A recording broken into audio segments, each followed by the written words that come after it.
Greetings, everyone. Before we begin, I'd love to know where and what time you're listening from. Let me know in the comments. And if you enjoy our stories, leave a like and subscribe so you never miss one. Now, turn off the lights, close your eyes, and relax.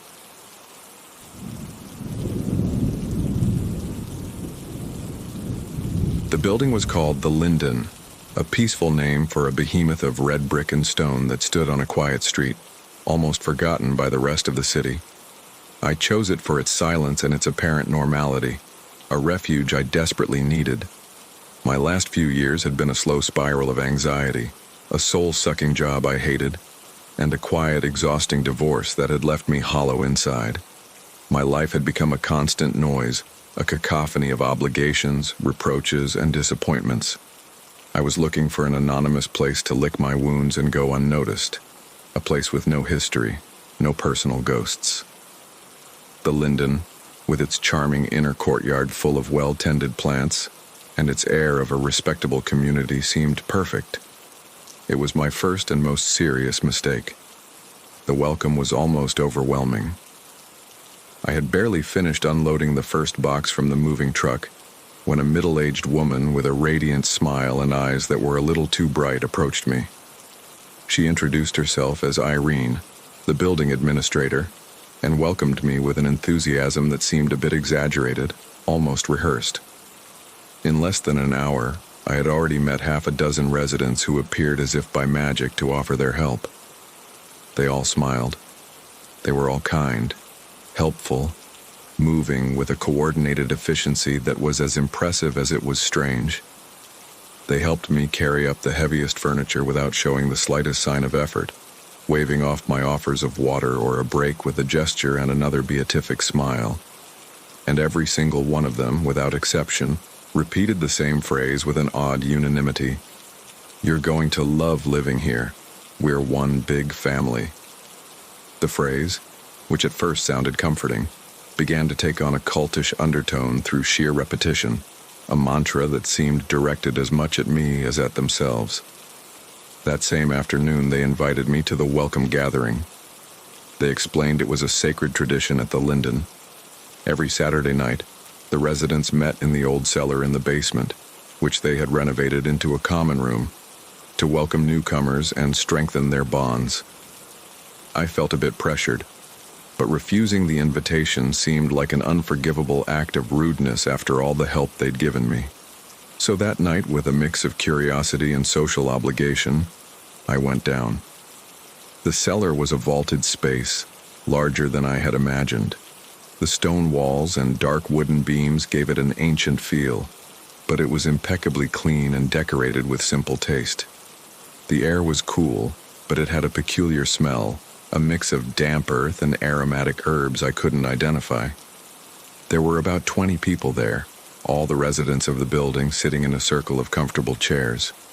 They greeted me with another round of smiles and offered me a seat in the circle, as if I were the guest of honor. Irene, the administrator, served me a cup of what she called the house tea. It was a dark, almost black herbal infusion with a sweet aroma and a bitter, earthy aftertaste that clung to the palate. As I drank it, I noticed a slight numbing effect on my tongue and a feeling of warmth spreading through my body, relaxing my muscles to an almost excessive degree. I chalked it up to some exotic herb with relaxing properties. The gathering was strange, in a way that was hard to describe.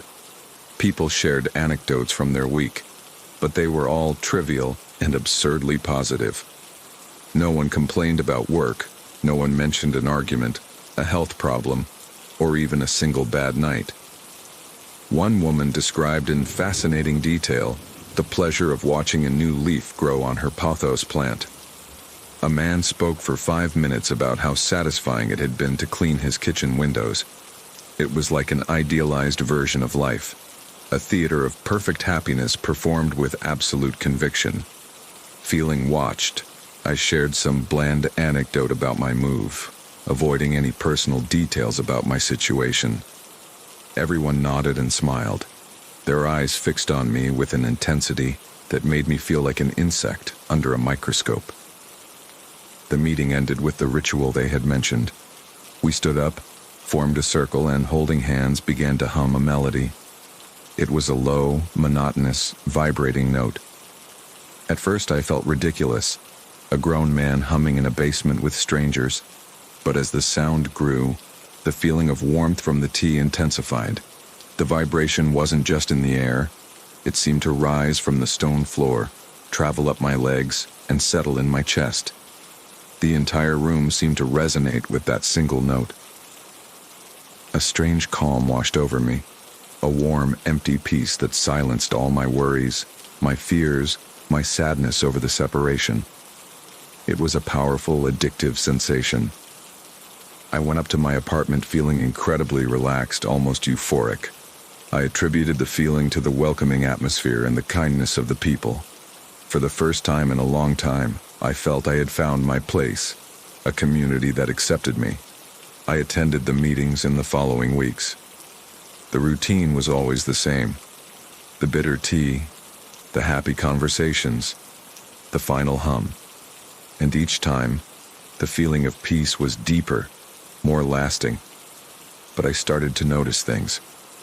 My anxiety, my chronic worries about the future, had simply vanished. At first I was grateful, but then I realized it wasn't just the anxiety that was gone. So were my ambition, my passions, my interests.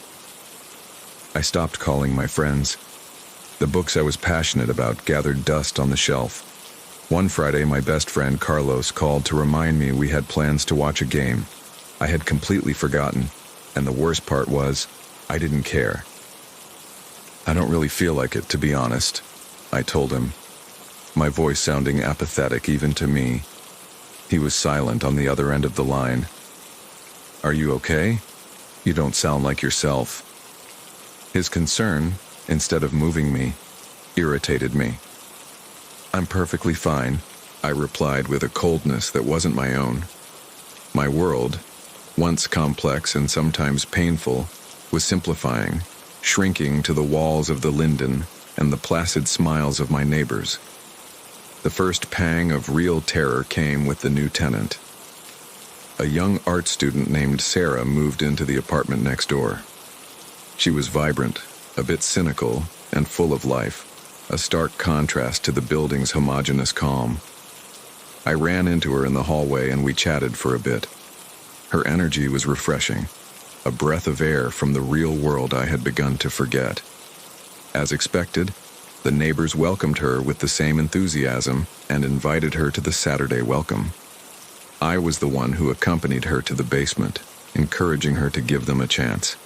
She looked at everything with a mix of curiosity and skepticism. Are they always this intense? She whispered to me as we went down the stairs. When they offered her the tea, I saw her sniff it and wrinkle her nose. She barely tasted it, leaving the cup nearly full on a small table. During the conversations, she made a joke about her loud, chaotic family, and an uncomfortable, almost glacial silence fell over the room for a moment, before someone changed the subject with a forced smile. During the final humming, she didn't participate. She just stood there, arms crossed, watching us all with an expression of strangeness that made me uncomfortable for the first time. I didn't see her again all week. Her door remained closed. The following Saturday, she didn't come down to the meeting. I asked about her. Irene smiled at me, but the smile didn't reach her eyes. I believe she decided this community isn't for her, she said, in a tone that ended the conversation and carried a hint of coldness that chilled my blood. That night, a noise woke me. A scream. A single muffled scream coming from the apartment next door, followed by a dull thud and the sound of something being dragged. I shot up, my heart in my throat. I pressed my ear to the wall. Silence. A heavy, absolute silence. I went to my apartment door and looked through the peephole. The hallway was empty. Part of me wanted to go out, to bang on Sarah's door, to ask if she was okay. But the other part, a quiet, apathetic part that was growing larger every day, told me it was none of my business, that everything was fine, to go back to bed. and to my horror, I listened to it. The next morning, there was a moving truck at the entrance. I saw two men hastily carrying out Sarah's boxes. She was nowhere to be seen. Terrified and ashamed of my own inaction, I went down and approached the movers. I asked them about the tenant. One of them, a burly, sweaty man, looked at me with annoyance. "The lady left last night. Called us at 3 in the morning to get here first thing. Paid the emergency extra. Looked like she'd seen a ghost." The word ghost stuck with me. But they weren't ghosts. They were my neighbors. I began to truly watch them. Their smiles no longer seemed kind, but like empty masks. Their calm wasn't peace, it was absence. And then, I remembered a warning from a friend who had helped me move. As he was leaving, he had said jokingly, "Be careful with this place. It looks like one of those old folks' communities where people live forever." People live forever. The phrase resonated in my head. No one at the Linden ever seemed to get sick. No one coughed, no one complained of a backache. No one seemed to age. The final revelation came on a clear night. The full moon bathed the inner courtyard in a pale, bright light. I was on my balcony, unable to sleep, just watching. Below, two of my neighbors, an elderly couple who always took a walk at that hour, were crossing the courtyard. They walked slowly, their figures silhouetted against the illuminated tiles. And then, I realized, despite the bright moonlight, their bodies cast no shadows. The air froze in my lungs. I rubbed my eyes, thinking it was an illusion, but it wasn't. I kept searching with my gaze, desperate. I looked at another neighbor, who was watering some pots under a courtyard lamp. She had no shadow either. Irene, the administrator, stepped out onto the porch for a moment, and her figure, under the powerful light of the entrance, was sharp and three-dimensional, but it lacked that faithful dark patch that anchors us to the ground, that proof that we occupy a place in the world.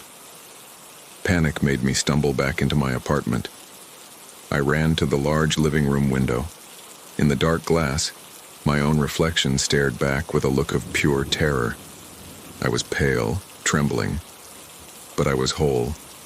And at my feet, projected faintly on the parquet floor by the light of the lamp I had left on, was my shadow. But as I looked at it, a new horror washed over me. It wasn't the sharp, dark shadow I remembered. It was pale, almost transparent, with fuzzy edges like a half-erased pencil drawing. It was like the ghost of a shadow, and I knew, with a certainty that stole my soul, that it was disappearing. Panic is an animal with claws. It sank them into my chest, tearing apart the artificial peace the tea and the chance had woven around me. I jumped back from the window, falling onto a rug. My own shadow, pale and dying, writhed on the floor before re-anchoring itself to my feet. I scrambled away from the reflection, my heart pumping pure, icy terror through my veins. I was in a trap. The whole building, with its smiles and kindness, was a cage, and I was the latest specimen to be processed. My first and only thought was to flee. I didn't care about the time or the clothes I was wearing. I just needed to get out of there, back to the real world where shadows obey their owners. I ran through the apartment, stuffing the first things I could find into a backpack: wallet, keys, phone. I didn't bother to close anything. I went straight to the front door, threw it open, and stepped into the silent hallway. The yellowish light from the wall sconces seemed dimmer than usual. I ran to the elevator and jabbed the button with a feverish urgency. As I waited, an irrational fear made me look down the hall. And there, standing by the incinerator chute, was one of my neighbors, Mr. Robles, from the 3rd floor. He was in his pajamas, motionless, watching me. He said nothing. He just smiled. A placid, empty smile, but his eyes weren't smiling. His eyes followed me, cold and calculating. The elevator arrived with a soft ding. I backed into it, never taking my eyes off him. The doors slid shut, hiding his smiling figure. Inside the elevator, I leaned against the wall, panting. Freedom. I was just seconds from the street. But then, as the elevator descended, a terrible sensation began to grow inside me. A sharp pain in my chest, an anguish so profound it bent me in half. It was a feeling of loss, of abandonment, as if I were leaving a vital part of myself behind.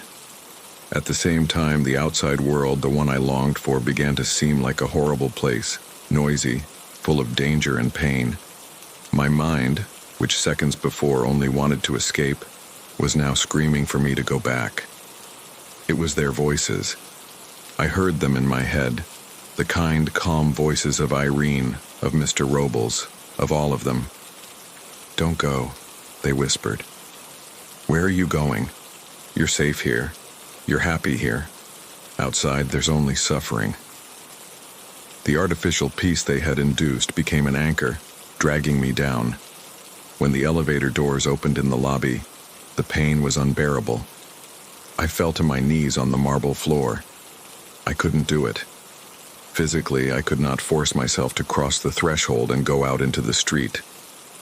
I had become a prisoner of my own gilded cage. Defeated, with tears of frustration and terror streaming down my cheeks, I pressed the elevator button again and went back up to my floor. When I got out, Mr. Robles was gone. The hallway was empty. The next few days were torture. The neighbors knew I had tried to escape. Their kindness remained, but now it had a steel edge. Their smiles were those of a jailer who knows his prisoner has no way out. I ran into them at all hours. If I opened the door to get the mail, Irene was there, watering a plant that didn't need water. "So glad you're still with us," she would say, her sing-song voice sounding like a threat. "You belong here." If I went down to take out the trash, another neighbor would be on the landing, waiting, smiling. They watched me in shifts. Their surveillance was constant, silent, and total. One afternoon, desperate, I grabbed my phone to call my friend Carlos, the only connection I had left to my former life. As I was looking for his number, a strange intuition made me look out the window. Down in the courtyard, 3 of the residents had stopped. They weren't talking to each other. They were just standing there, looking up, directly at my window. Their faces showed no expression. They were like statues. I dialed Carlos's number. The phone rang once, twice, and then the line went dead. Call ended. I tried again. Same thing. I looked at the reception bar. I had full signal, but I couldn't make a call. Down in the courtyard, one of the neighbors raised a hand and waved slowly, his empty smile back on his face. I was disconnected. I no longer felt like part of a family. I felt like a stray sheep being gently guided back to the slaughterhouse by the flock. My shadow kept fading. Every day when I looked at it, I saw it was paler, more ethereal. And as it was lost, I was fading too. My emotions were flattening. The panic and terror were still there, but increasingly distant, as if happening to someone else. I spent hours sitting on the sofa in a state of lethargy, feeling my will dissolve into the empty peace that permeated the building. I knew I had only a few days left, perhaps just one more, until the next Saturday, the next welcome, my final welcome. If I attended that meeting, if I drank the tea and joined their chant one more time, my shadow would disappear completely, and I would become one of them. It was that certainty, the image of myself with an empty smile and no shadow, that snapped me out of my apathy. I had to fight. I couldn't escape physically, so I had to destroy the connection from within. I had to attack the ritual. But how? The ritual was based on harmony, on peace, on the suppression of all negativity. Its strength was calm. Therefore, its weakness had to be chaos, pain, fear. I needed to inject a massive dose of raw, negative emotion into their ceremony. But my own emotions were being anesthetized. I needed an outside source. I spent the next 2 days locked away planning. I searched the internet for recordings of discordant sounds, fire alarms, screeching tires, human screams from horror movies. I downloaded the worst, most shrill ones, and mixed them into a single 10-minute audio file. A symphony of panic. I bought a small but powerful Bluetooth speaker online, paying extra for next-day delivery. The delivery guy, a young man oblivious to the strange calm of my building, handed it to me at the door. Irene, who was, coincidentally, passing by, looked at the package with undisguised curiosity but said nothing. My plan was simple. I would go to the meeting, I would participate, and at the climactic moment of the humming, when the connection to the entity was strongest, I would activate the speaker from the phone in my pocket. Saturday night, I went down to the cellar with my heart pounding with a force I hadn't felt in weeks. The small speaker was a heavy weight in my jacket pocket. The neighbors greeted me with their usual smiles, but I noticed a tension in the air. They knew I was a problem. I sat down, accepted the cup of tea, but this time I only pretended to drink. The meeting proceeded as always, a parade of trivial anecdotes and forced happiness that now sounded grotesque to me. Finally, the moment came. We stood up, we held hands, and the humming began. The vibration rose from the floor, stronger than ever. I felt the artificial calm trying to invade me, trying to extinguish the fire of my fear. I focused on the terror, on Sarah's face, on my dying shadow. With a trembling hand in my pocket, I slid my finger across my phone's screen and hit play. The effect was instantaneous and catastrophic. A deafening shriek of alarms and recorded screams erupted from my pocket, shattering the harmony of the chant.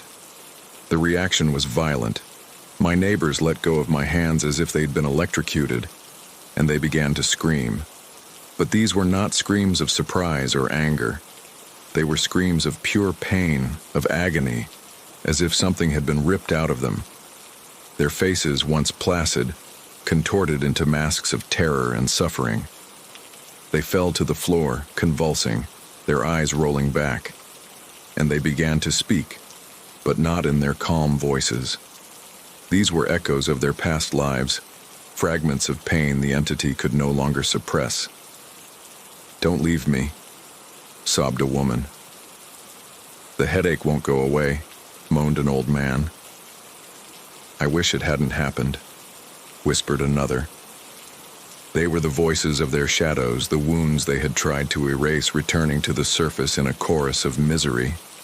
The peace that held them together had been broken, and what lay beneath was an unbearable emptiness. And then the entire cellar seemed to respond. The smell of damp earth intensified until it was suffocating. The lights flickered and died, and from the exact center of the circle where we had been chanting, from a dark stain on the stone floor I had never noticed before, something began to emerge. It wasn't a figure. It was liquid darkness, an eruption of blackness that rose like a column of thick smoke. It was them, the shadows, hundreds of them, twisting, merging into a chaotic living mass. The temperature in the room plummeted. The column of shadows swirled with a furious speed, emitting a sound like a hurricane wind in a deep tunnel. I could see human shapes within it, faces contorted in silent screams, hands reaching out before sinking back into the blackness. I saw the face of an old man, a young woman, a child. They were the faces of all who had lost their shadow in this place. It was a primordial soup of all the anguish, pain, and misery the entity had consumed for decades. It was beautiful, and it was the most absolute horror I had ever witnessed. The mass of shadows writhed, furious at the interruption. I felt its cold, murderous attention fix on me. The dark wind it emitted began to pull at me, to drag me toward it. But the neighbors, in their agony, were creating a chaos that disoriented it. It was my only chance. Without a second thought, I turned and ran. I took the cellar stairs 3 at a time, the howl of the entity and the groans of my neighbors at my back. This time, when I reached the lobby, I felt no pain, no anguish to stop me. The connection was broken. I pushed open the heavy oak door and ran out into the night. The cold city air had never felt so sweet. I ran down the street, aimless, without looking back. I blended in with the noise, with the car lights, with the anonymous crowd. I was safe. I was free. I never went back to the Linden. I left all my belongings behind. I don't know what became of my neighbors, or the thing that lived in their basement. Sometimes, I'm tempted to look for news about the building, but fear always stops me. I now live in a noisy apartment on a busy street, and I'm thankful for every horn, every siren, every argument my neighbors have. I've learned that life is noise. It's chaos, it's pain. It's an imperfect symphony. Absolute peace, perfect happiness, is the silence of nothingness. I went to the Linden to escape my shadow, my past, my pain, and I almost succeeded. But now I know that those shadows aren't our enemies. They are the proof that we are standing in the light alive. And there are things far worse than living with them, like living without them.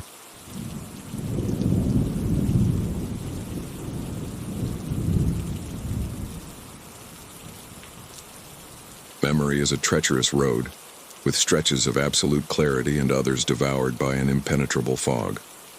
My personal stretch of fog began one November night, on a back road that snaked through the rural part of the province.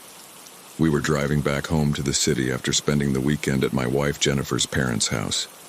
Our 7-year-old daughter Leah was asleep in her car seat in the back, oblivious to the exhaustion and the fine drizzle turning the asphalt into a dark mirror. It was late after midnight. I was driving with the radio playing low, my gaze fixed on the cone of the headlights cutting through the blackness. The conversation between Jennifer and me had died out hours ago, leaving a comfortable silence, the kind that only exists between two people who know each other perfectly. The monotony of the drive was hypnotic, a constant hum from the engine and the rhythmic sweep of the windshield wipers. The fog came out of nowhere. It wasn't gradual. As we rounded a bend, we drove into a dense white wall that completely swallowed the world. I instinctively slowed down, my heart lurching. I could barely see a few feet ahead of me. The car's lights just illuminated a milky vapor that swirled against the windshield as if it had a life of its own. Jennifer, who had been dozing, sat up with a start. "What is this?" she murmured, her voice thick with sleep and a sudden unease. "You can't see anything. Slow down." I was already at a crawl, my knuckles white from gripping the steering wheel. The outside world had vanished. There were no trees, no shoulder, no sky, just an oppressive whiteness that seemed to press against the car's windows. That's when it happened. A deer, or so I thought, leapt out of nowhere, a fleeting dark shadow that darted right in front of the hood. I swerved on pure reflex. The car skidded on the wet asphalt. I heard the crunch of the tires leaving the road and a dull metallic thud as the front bumper sank into the ditch. The engine stalled, and suddenly, silence. An absolute silence, muffled by the mist, broken only by our ragged breathing. Leah, woken by the jolt, started crying in the back seat. Jennifer turned to soothe her while I tried to process what had happened. "We're okay," I said, more to convince myself than them. "We're all okay." I got out of the car to assess the damage. The air was frigid and smelled of damp earth and rotting vegetation. The fog was so thick I could barely see the front of the car. The bumper was dented, and one of the front wheels was stuck deep in the ditch's mud. There was no way to get it out. We were stranded in the middle of nowhere, inside a frozen cloud. While Jennifer called our insurance from inside the car with the signal failing, I stood by the road watching the mist. It was strange, almost solid, and it wasn't moving. There was no wind.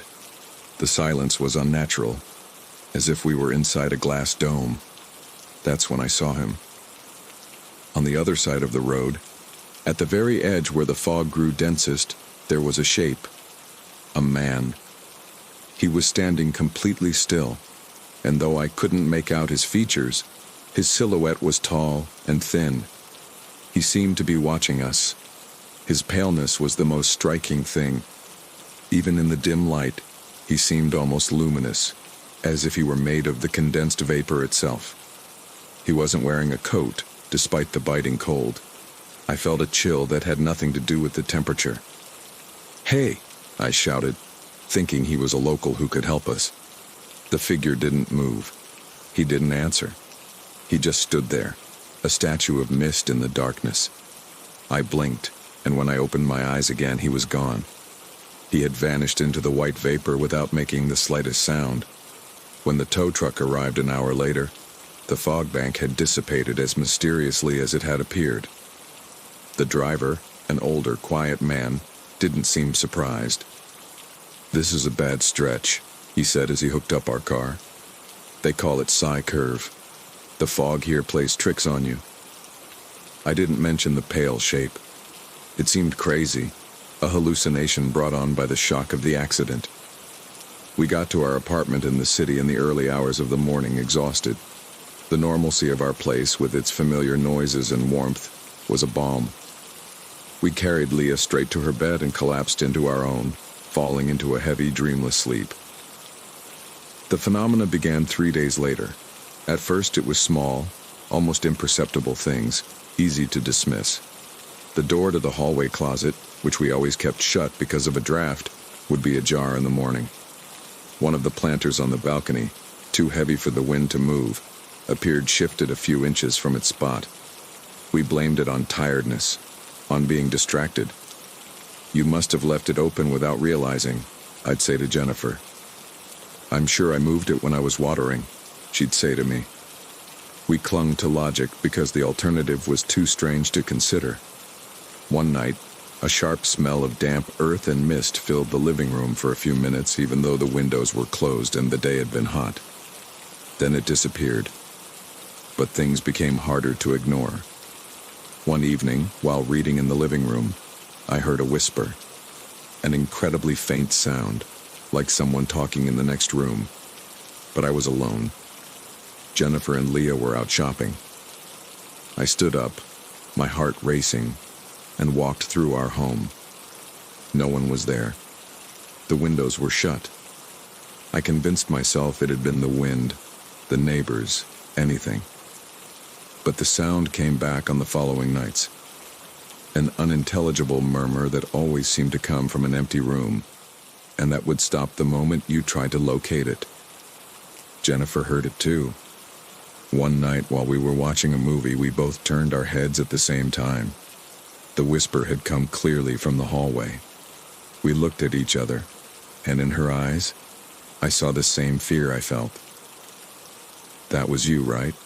she asked, her voice barely a thread. I shook my head.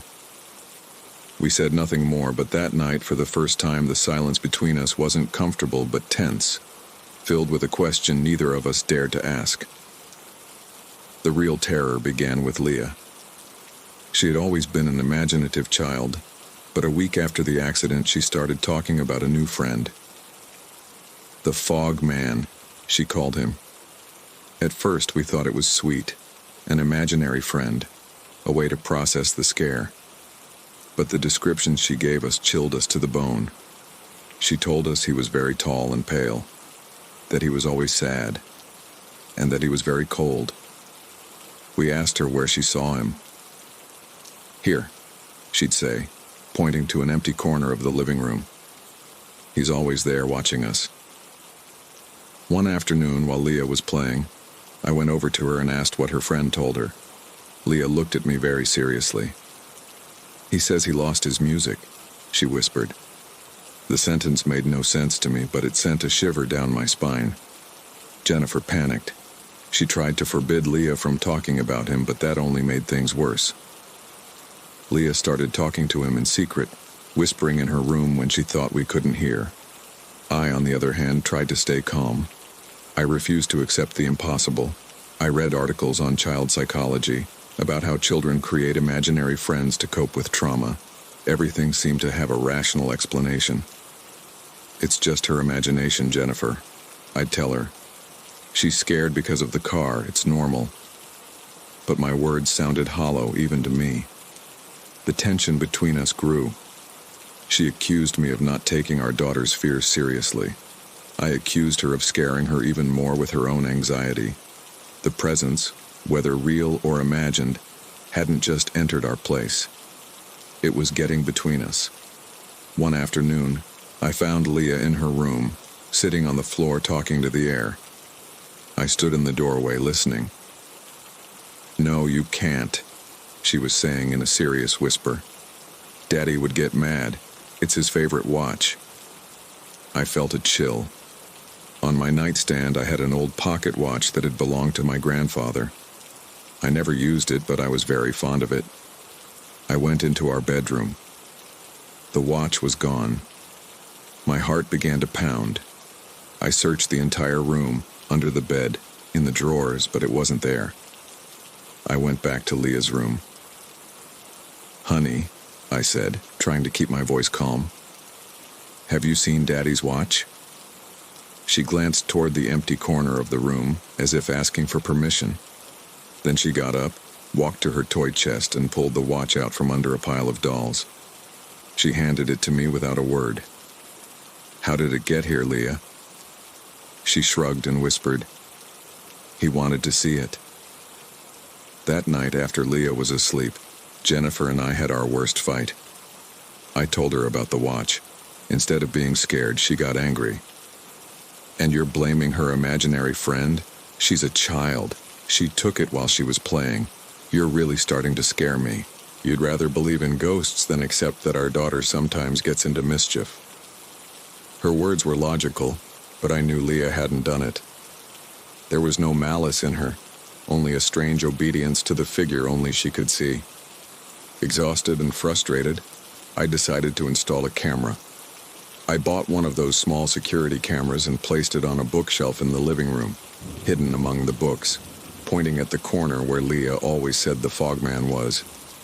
I didn't tell Jennifer. I felt like a spy in my own home. I needed proof. I needed to prove to myself that I wasn't losing my mind. 2 days passed. Nothing out of the ordinary happened. The whispers continued, but they weren't picked up on the recording. I started to think Jennifer was right, that it was all in my head. On the third night, I woke up suddenly at 3 a.m. I didn't know why. The house was completely silent, but I felt a tightness in my chest, a sense of sadness so profound it was hard to breathe. It was a sorrow that wasn't mine, an alien melancholy that had seeped into the air. I got up and went to the living room. The room was dark, lit only by the glow of the streetlights outside. And in the center of the room, standing, was a figure. It was tall, thin, and translucent. I could see the furniture through its misty body. It was pale, almost glowing, and it seemed to be made of a frozen smoke. It was the Fogman.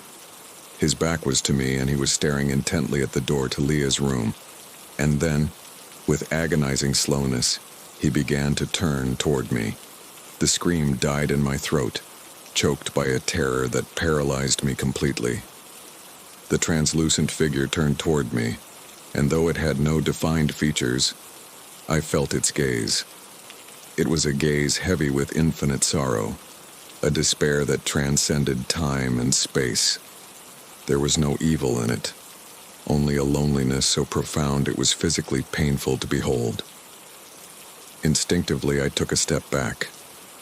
The hardwood floor creaked under my weight, and in that instant, the shape vanished, dissolving into the air like smoke from a snuffed-out candle. I stood in the middle of the living room, shaking, my heart hammering in my chest. There was no more room for skepticism. I had just seen a ghost. The proof I had been so desperately searching for had found me, and it was 1,000 times more terrifying than I had imagined. I ran to wake Jennifer. I burst into our bedroom and shook her. "Jennifer, wake up." He was in the living room. I saw him. She sat up, confused and angry. "Are you having another nightmare? You're scaring me." I tried to explain what I'd seen, but my words were a jumbled, feverish torrent. She looked at me with a mixture of fear and pity. "You need help," she said, her voice trembling. "This is getting out of hand." She got up and went to Leah's room, closing the door behind her. The slam was the sound of the final connection between us breaking. The next morning, I checked the camera's recording. I downloaded it to my computer with shaking hands. I fast-forwarded the video to 3 in the morning. The image showed the empty living room, silent. There was no figure. There was nothing. The video was useless, just more proof that I was crazy. But then it occurred to me to check the audio. I filtered out the background noise, amplifying the lowest frequencies. And right at the moment I had seen the ghost, the recording's audio registered a spike. I isolated the sound and turned up the volume. It wasn't a whisper. It was a voice. A man's voice, faint and heavy with static, saying a single word: "Help." That word changed everything. It wasn't just fear anymore. It was something else. The apparition didn't want to scare us. It needed something. And for some reason it had chosen us, or latched onto us, that night on the road. I decided I had to find out who he was and what had happened to him. The only clue I had was that stretch of road, that fog bank. I told Jennifer I had to take a short trip for work. It was the first time I had ever lied to her about something important. Her expression told me she didn't believe me, but she was so tired of fighting that she just nodded. "Be careful," she said, her voice tinged with a resignation that hurt more than any reproach. I drove back to the road where the accident happened. It was a clear, sunny day, and the place looked completely different. It was just a country road, surrounded by fields and trees. I found the exact spot where we'd gone off. The tire tracks were still visible in the mud of the ditch. I parked the car and started walking around the area, not sure what I was looking for. The nearest town was about 6 miles away. I headed there. In the town's bar, a small, dark place that smelled of coffee and cigarettes, I asked the bartender, an old man with a wrinkled face, about that stretch of road. I told him I'd had a small accident there in the fog. The man nodded slowly. "They call it Psi Curve," he said, while wiping a glass. "Bad road.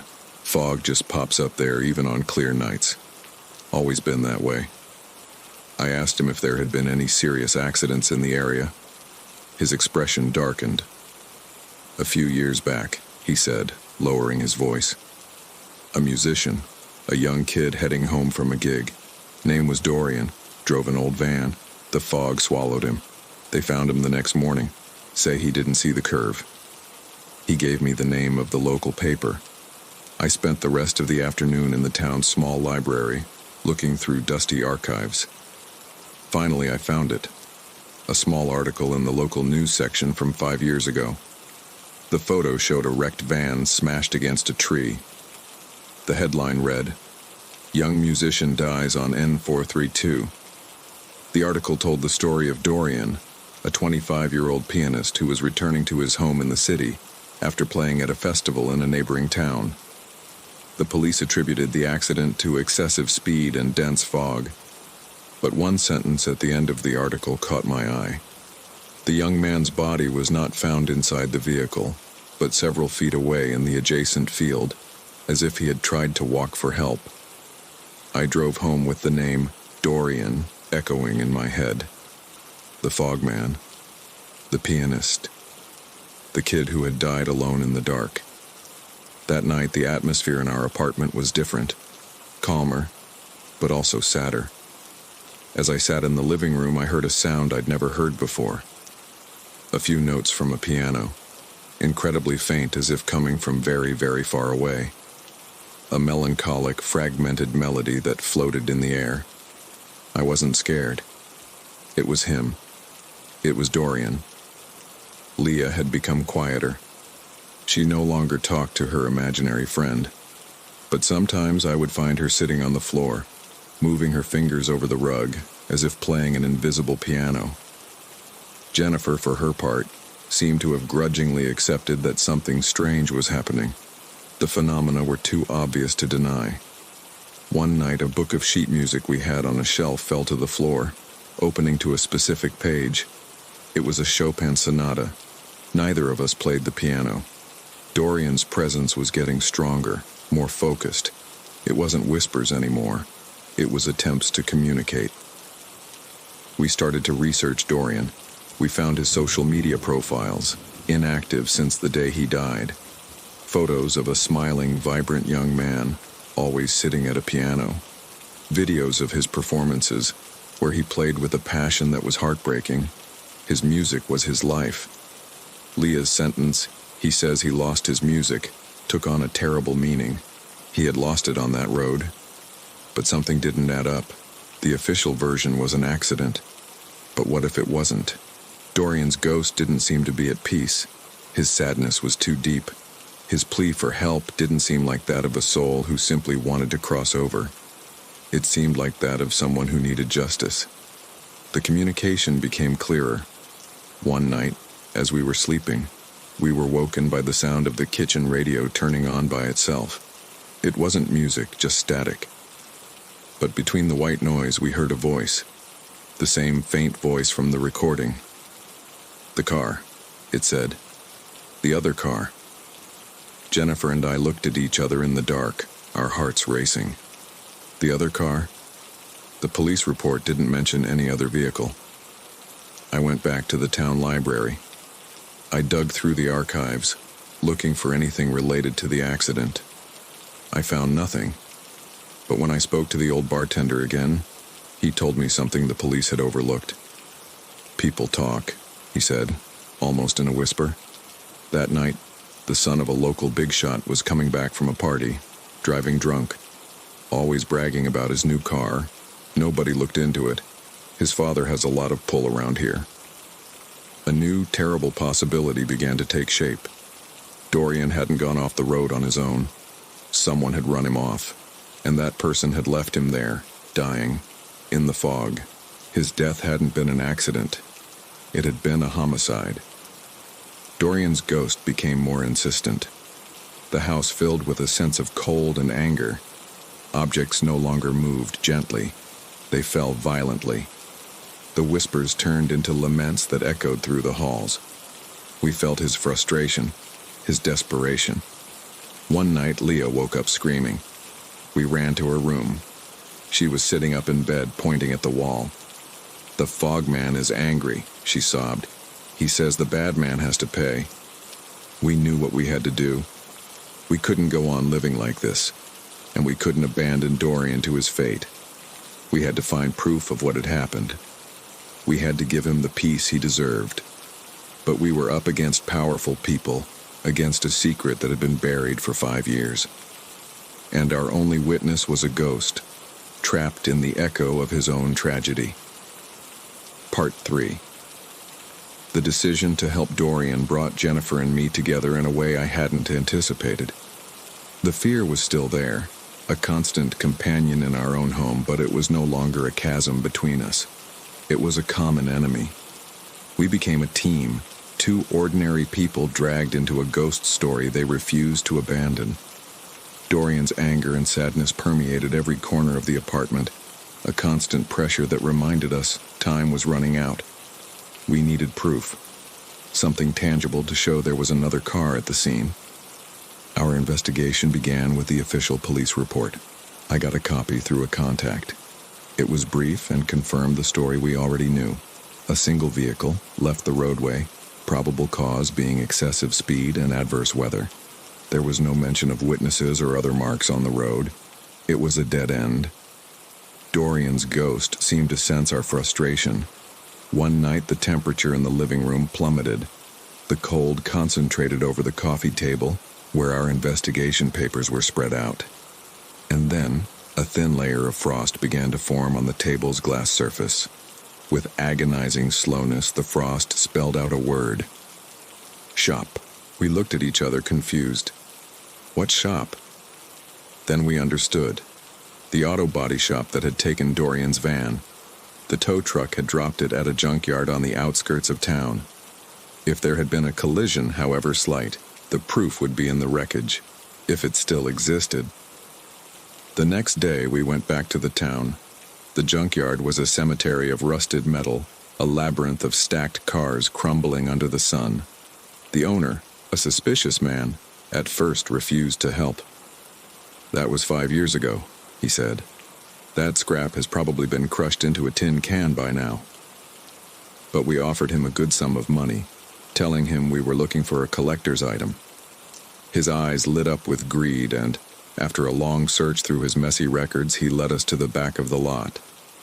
And there it was, Dorian's van, or what was left of it.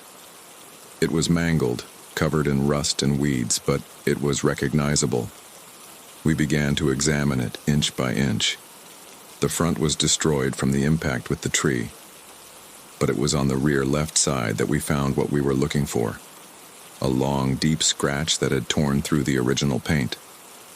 And embedded in the metal within the scratch were flakes of another paint.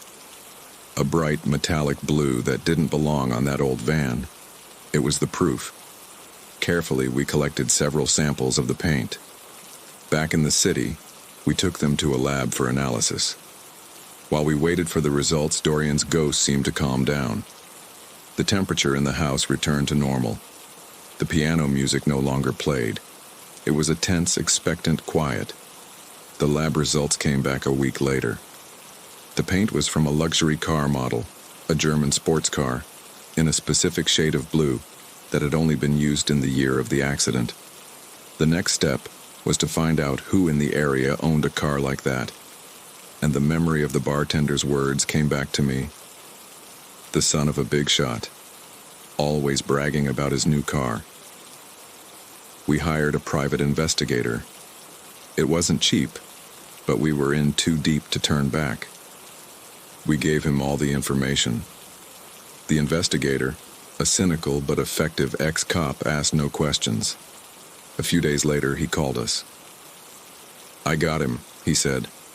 "The son of a local construction tycoon, a guy named Ricardo Morales. 5 years ago, he had a blue sports car of that model. He sold it to a dealership in another province a couple of weeks after the date of your accident. The car had the entire right side repaired and repainted. The body shop that did the work is on the list of companies that works for his father's construction firm. It all fits." We had the proof. We had the culprit. We took all the information to a lawyer, a young, ambitious man who saw the potential of the case. Under the pressure of a potential lawsuit and a media scandal, the Morales family crumbled. Ricardo confessed. He had been racing Dorian on the road. He clipped him with his car, sending the van off the road. He saw the crash in his rearview mirror, but panic and alcohol made him flee, leaving Dorian to his fate in the fog. The night we found out about the confession, the apartment filled with a sense of peace we had never experienced before. We were sitting in the living room, in silence, when the piano melody started to play again. But this time it wasn't sad. It was a beautiful, complex piece, full of a triumphant resolution. And then, we saw him for the last time. Dorian appeared in the center of the room. He was no longer translucent, but almost solid. He no longer looked sad or angry. He looked at us, and for the first time he smiled, a smile of immense gratitude. Then he raised a hand in farewell, and his figure slowly dissolved, not into nothingness, but into thousands of tiny motes of light that rose up and vanished. We never again experienced any paranormal phenomena. The silence returned to our home, but this time, it was a real, peaceful silence. Leah never mentioned the Fogman again. It was as if the memory had been erased from her mind, leaving only the lesson learned. Our life never went back to being the same. The world, for us, had become a larger, more mysterious place. We could no longer ignore the cracks in reality. But the experience, as terrifying as it was, had brought us together. It had reminded us what it meant to fight for something together, what it meant to have empathy for a lost soul. We had unwittingly invited a ghost into our home, a passenger from the fog who clung to us for help. And by giving him the peace he needed, we found our own. Sometimes, on very quiet nights, I think I can hear the distant notes of a piano, and I don't feel fear anymore. I smile and I give thanks.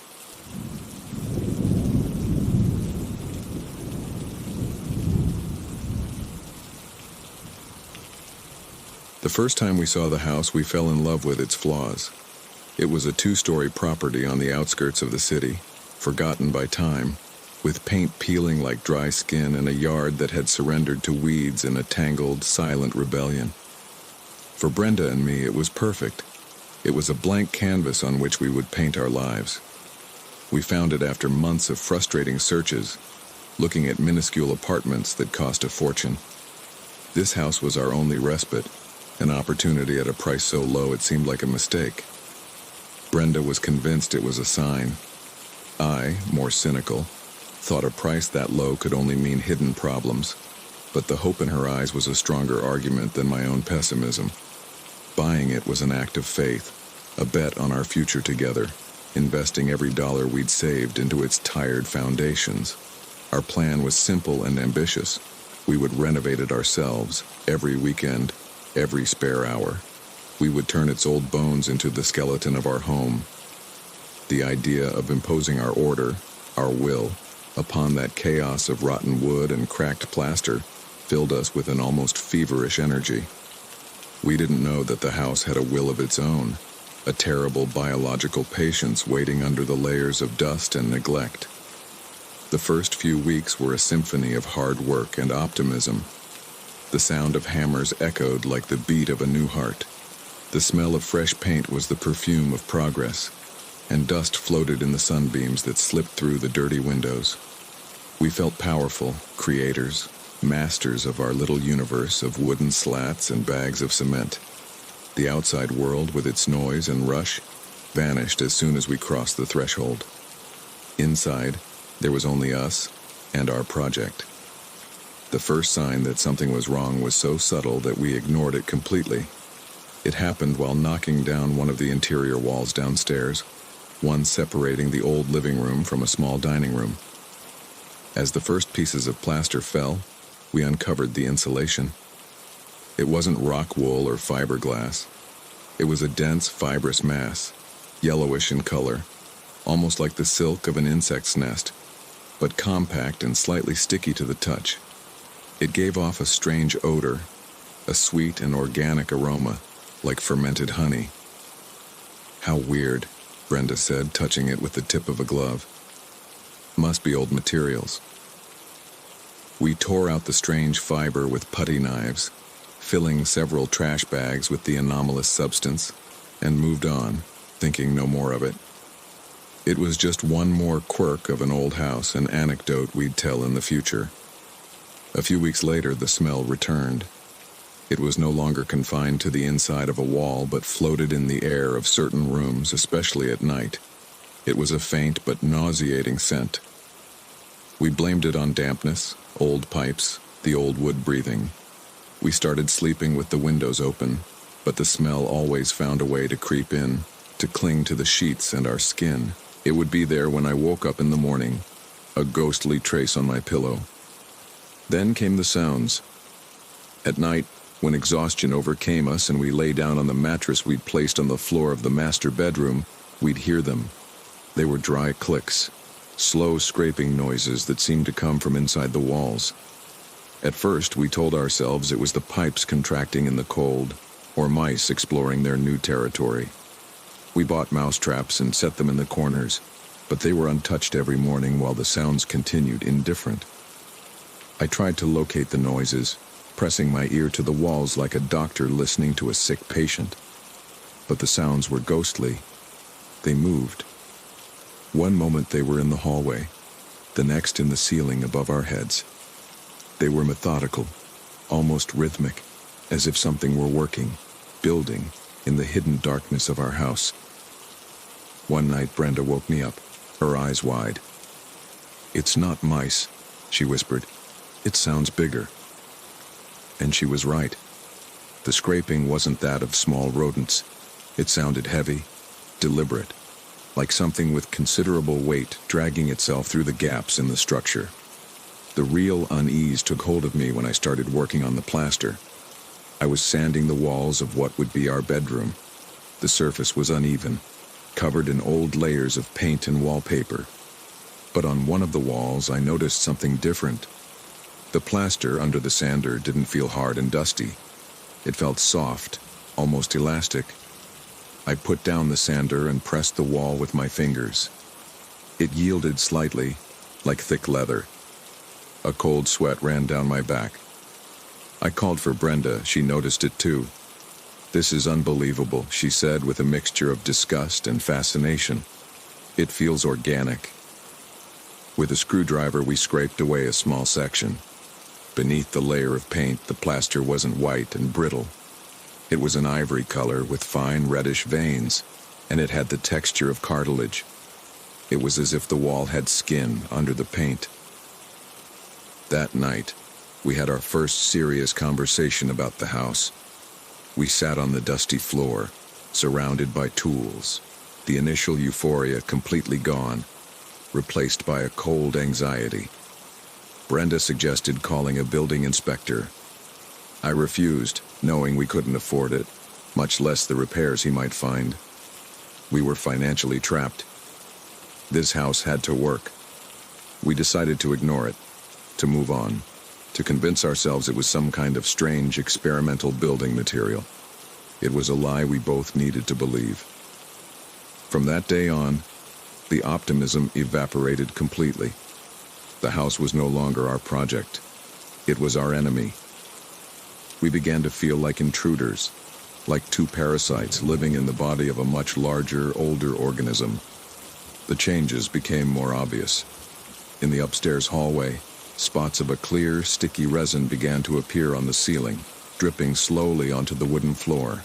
The walls that had once felt elastic now seemed warmer than the rest of the house, as if they had a slight fever. I decided the source of it all must be in the basement. It was the only place we hadn't touched, a dark, damp space with a packed dirt floor and stone walls.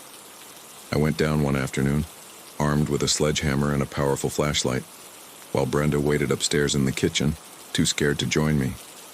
The wooden stairs creaked under my feet with each step, as if complaining about my intrusion. The air down there was cold, and the sweet smell was almost unbearable. The stone walls were covered in the same fibrous substance we had found in the living room wall, but here it was denser, forming a kind of yellowish tapestry that covered everything. On one of the walls, however, was a section of plaster, a modern repair that contrasted with the old stone. It sounded hollow. This was it. I knew it. My gut screamed that the answer, however terrible, was behind that layer of inorganic material. I took a deep breath, the foul air filling my lungs, and swung the sledgehammer at the plaster. It cracked instantly, a spiderweb of fractures spreading from the point of impact. The sound of the blow was strangely muffled, absorbed by whatever was behind it. I swung again, harder this time, and a large chunk of the wall collapsed inward, kicking up a cloud of dust and spores that made me cough. I aimed the flashlight into the hole, and the world stopped. Behind the plaster, there were no bricks, no stone, no dirt. There was a dark cavity, and the inside was lined with a sickly pink membrane, covered in dark veins that contracted with a slow, steady rhythm. It was pulsing. It was alive. It was the heart of the house. I stood frozen, the sledgehammer dangling from my hand, unable to process the horror of what I was seeing. The wall was alive. And then, from the darkness inside the membrane, something moved. Before I could react, a long, sharp appendage, made of a dark, chitinous material like an insect's leg, shot out from the hole with blinding speed. It didn't attack me. It lunged for the sledgehammer, which I was holding with limp hands. It wrapped around it with incredible force and dragged it into the wall. The sound of the metal disappearing into the house's flesh was a wet, disgusting thud. I was left alone in the basement in silence, staring at the black, pulsing hole in the wall, my hands empty, and a silent scream stuck in my throat. I scrambled up the basement stairs 2 at a time, stumbling in the dark, the echo of that wet thud ringing in my head. I slammed the basement door shut and blocked it with the heaviest piece of furniture I could find, an old sideboard that groaned in protest. I was panting, my back pressed against the door as if that could contain the horror I had awakened. Brenda came running, alerted by the noise. "What happened? Are you okay?" she asked, her face pale with worry. I tried to speak, but the words wouldn't come out. All I could do was point at the basement door, my hands shaking uncontrollably. "It's alive," I finally managed to say. "The house is alive." She didn't believe me, not entirely.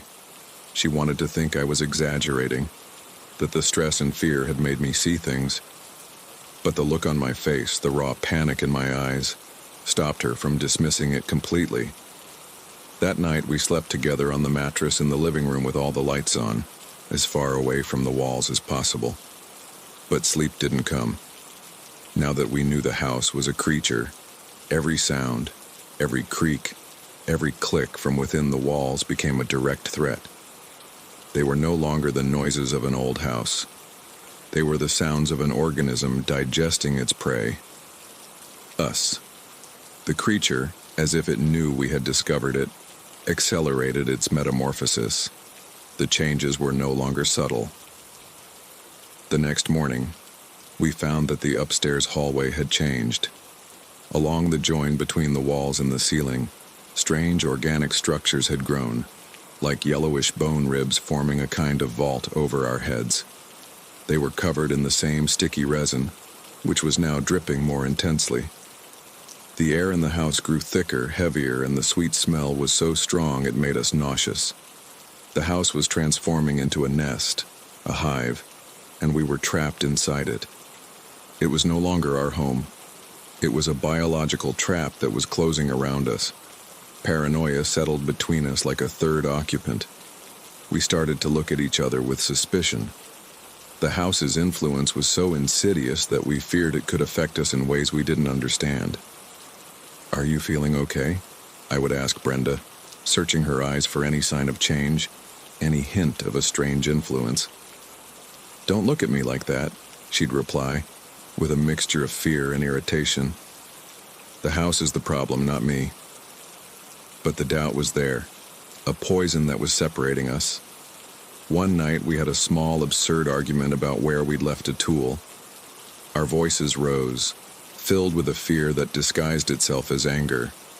In the middle of the argument, the lights in the house flickered, and a sound, like a low, deep growl, vibrated through the walls. We fell silent immediately, holding each other, understanding that our distress was feeding the house. We needed answers. If we were going to die here, we at least had to know why. We remembered the paperwork from the sale. The previous owner, a man whose name was all we knew, had sold it to the real estate agency for a ridiculously low price. We searched his name online. He was a biologist specializing in extremophiles, life forms that thrive in impossible conditions. A couple of years ago, he had published an article about a new type of parasitic mold found in a cave system in South America. The article was ridiculed by the scientific community for its outlandish claims. We found nothing else. His digital trail ended shortly after the sale of the house. The house itself gave us the next clue. One morning, the wall of our bedroom, one of the ones that felt elastic, appeared bulged, as if something were pressing from within. Terrified, we hit it with a broom handle. The surface gave way with a wet sound, and a small rusted metal box fell out from inside. Inside, protected by a waxed cloth bag, was a journal. The biologist's journal. We sat on the floor, far from the walls, and began to read. The handwriting was precise, scientific, but as the pages went on, it became more erratic, more desperate. The journal explained everything. The biologist had brought back a sample of the organism from the caves, an inert spore. His theory was that it wasn't a mold, but a much more complex life form, a structural parasite. a being that didn't infect other living things, but their environment. It fused with inorganic materials, wood, stone, plaster, and slowly converted them into its own body, its nest. He had kept the spore in a glass case in his basement lab, but there was an accident. The case broke. The spore, exposed to the damp basement air, activated. The journal described with scientific horror the process we were now living through.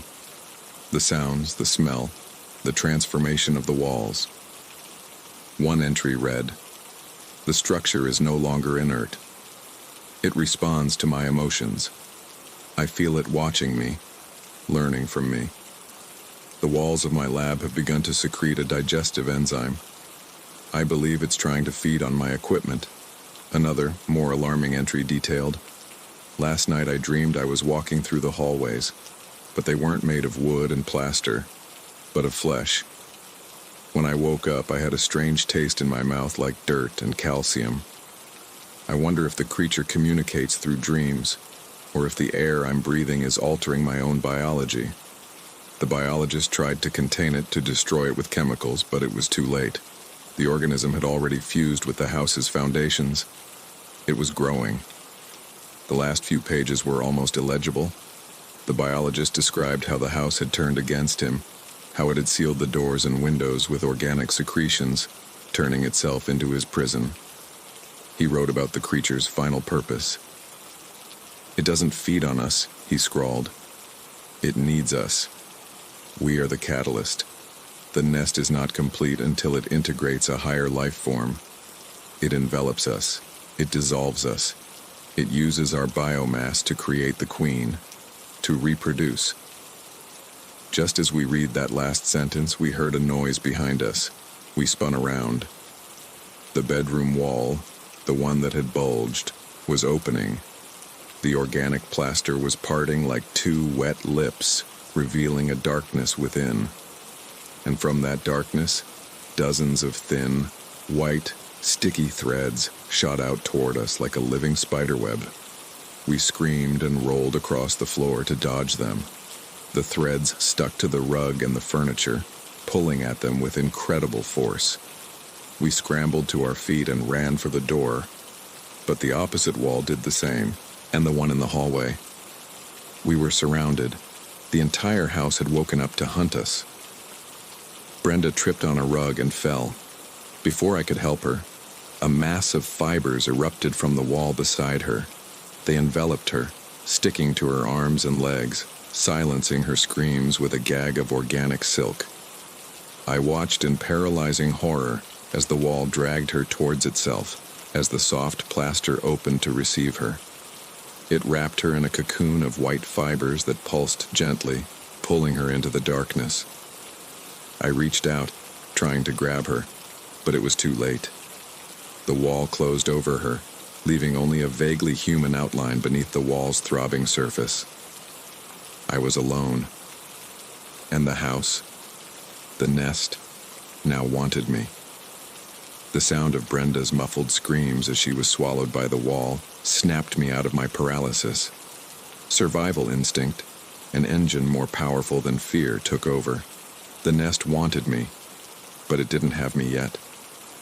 The biologist's journal, which had fallen to the floor during our escape, was my only hope.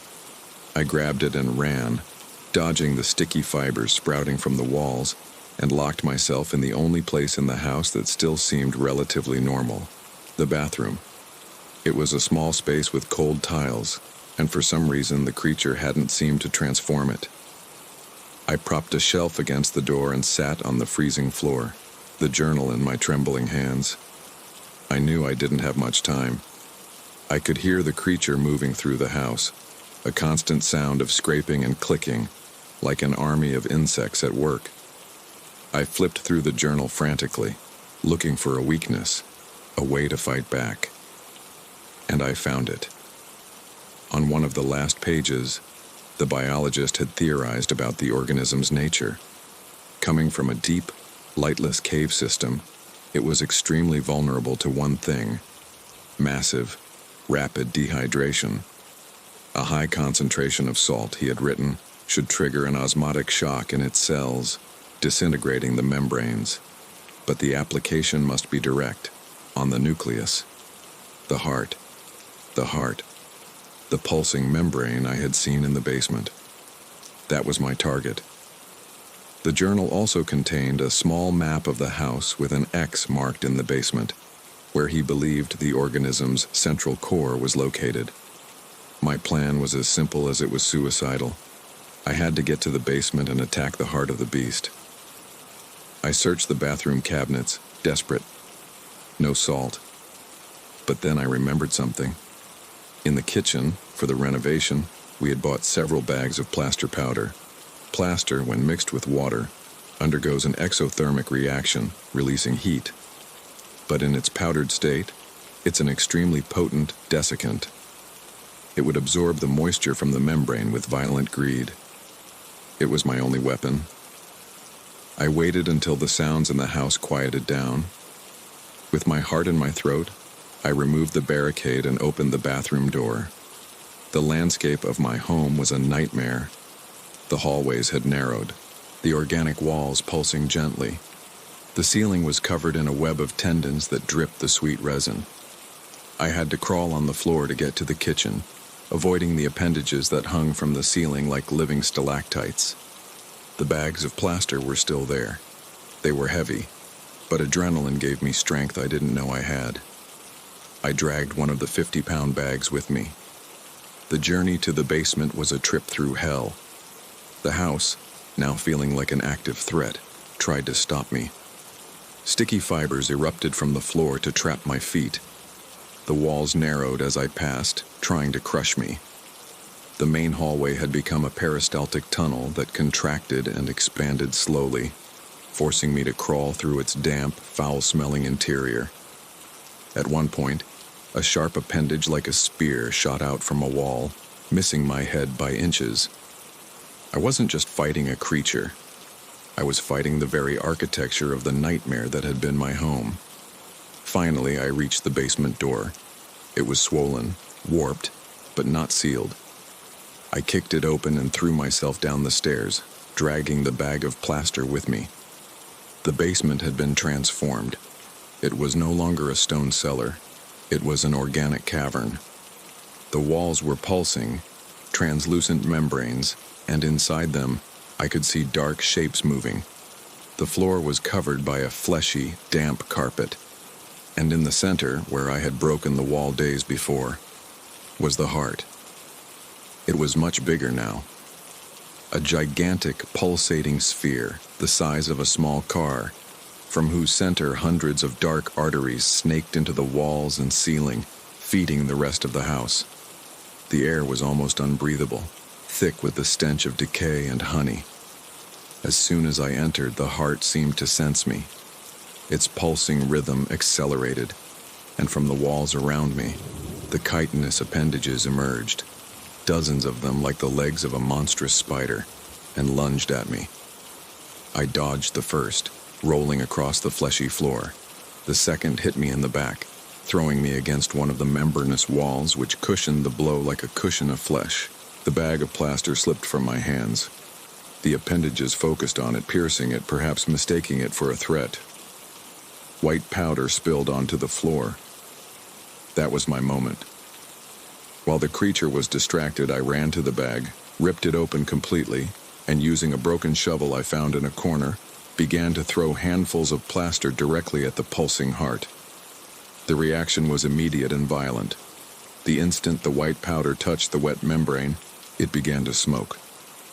A high-pitched ultrasonic shriek shook the cavern, a sound that pierced my ears and made me drop to my knees.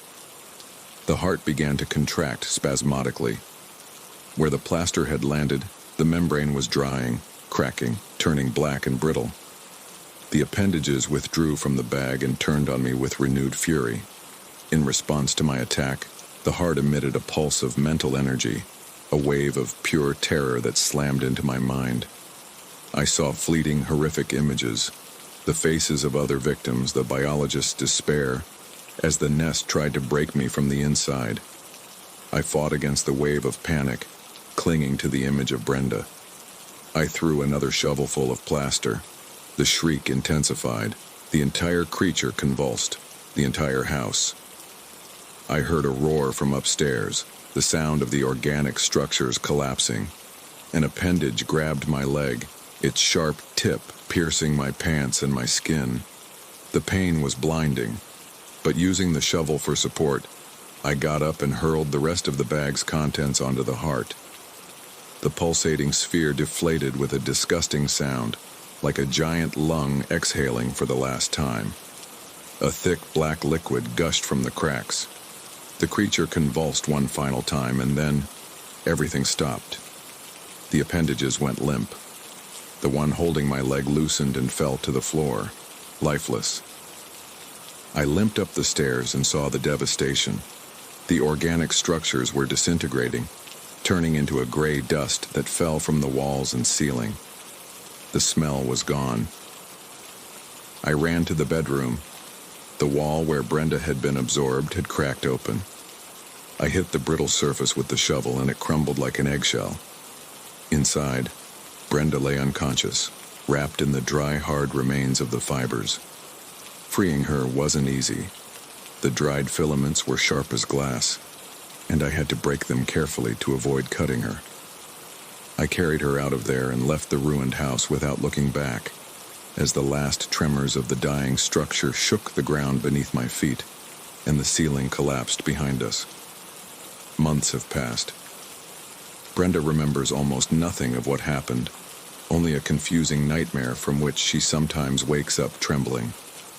I remember everything, every sound, every smell. The authorities investigated but couldn't explain what they found.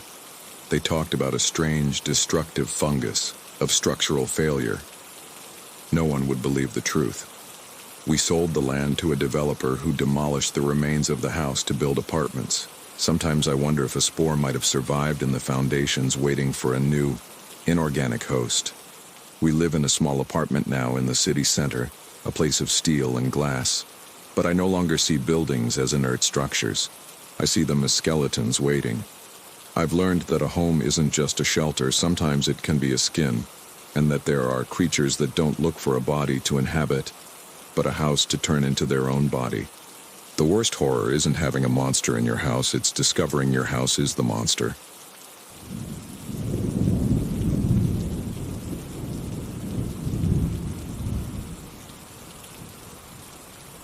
My trade is silence. I make my living among the dead. Though I touch neither flesh nor bone, I am a restorer of headstones, a craftsman of stone memory.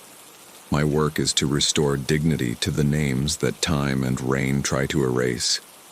I spend my days in the quiet of cemeteries with only the sound of a chisel against granite and the whisper of wind through the cypress trees. I've grown accustomed to the peace of these places, to the company of those who are no longer in a hurry. I've come to believe that the stone absorbs something of the lives it commemorates, that every gravestone has a weight that goes beyond the physical. I remember a job in a small rural cemetery, the grave of a little girl who had died a century ago. The small sculpture of a lamb that adorned it had been decapitated by vandalism or time. As I repaired it, as I carefully reattached the marble head to the body, I felt a strange and overwhelming sense of comfort, as if my act of restoration was soothing an old sorrow. I am not a man of faith, but I believe in respect for the departed. My life outside the graveyards is just as silent. I live in a small apartment, alone, surrounded by books on history and geology. My conversations are brief and functional. I have no close family and not many friends. My world is a quiet, orderly, predictable place, or it was. I'm not afraid of the dead, or at least I wasn't. Fear is for the living, and in my line of work, they are the true intruders, with their loud weeping and their flowers destined to wilt. I prefer the permanence of stone and the dignity of silence. The commission arrived in an unusual way.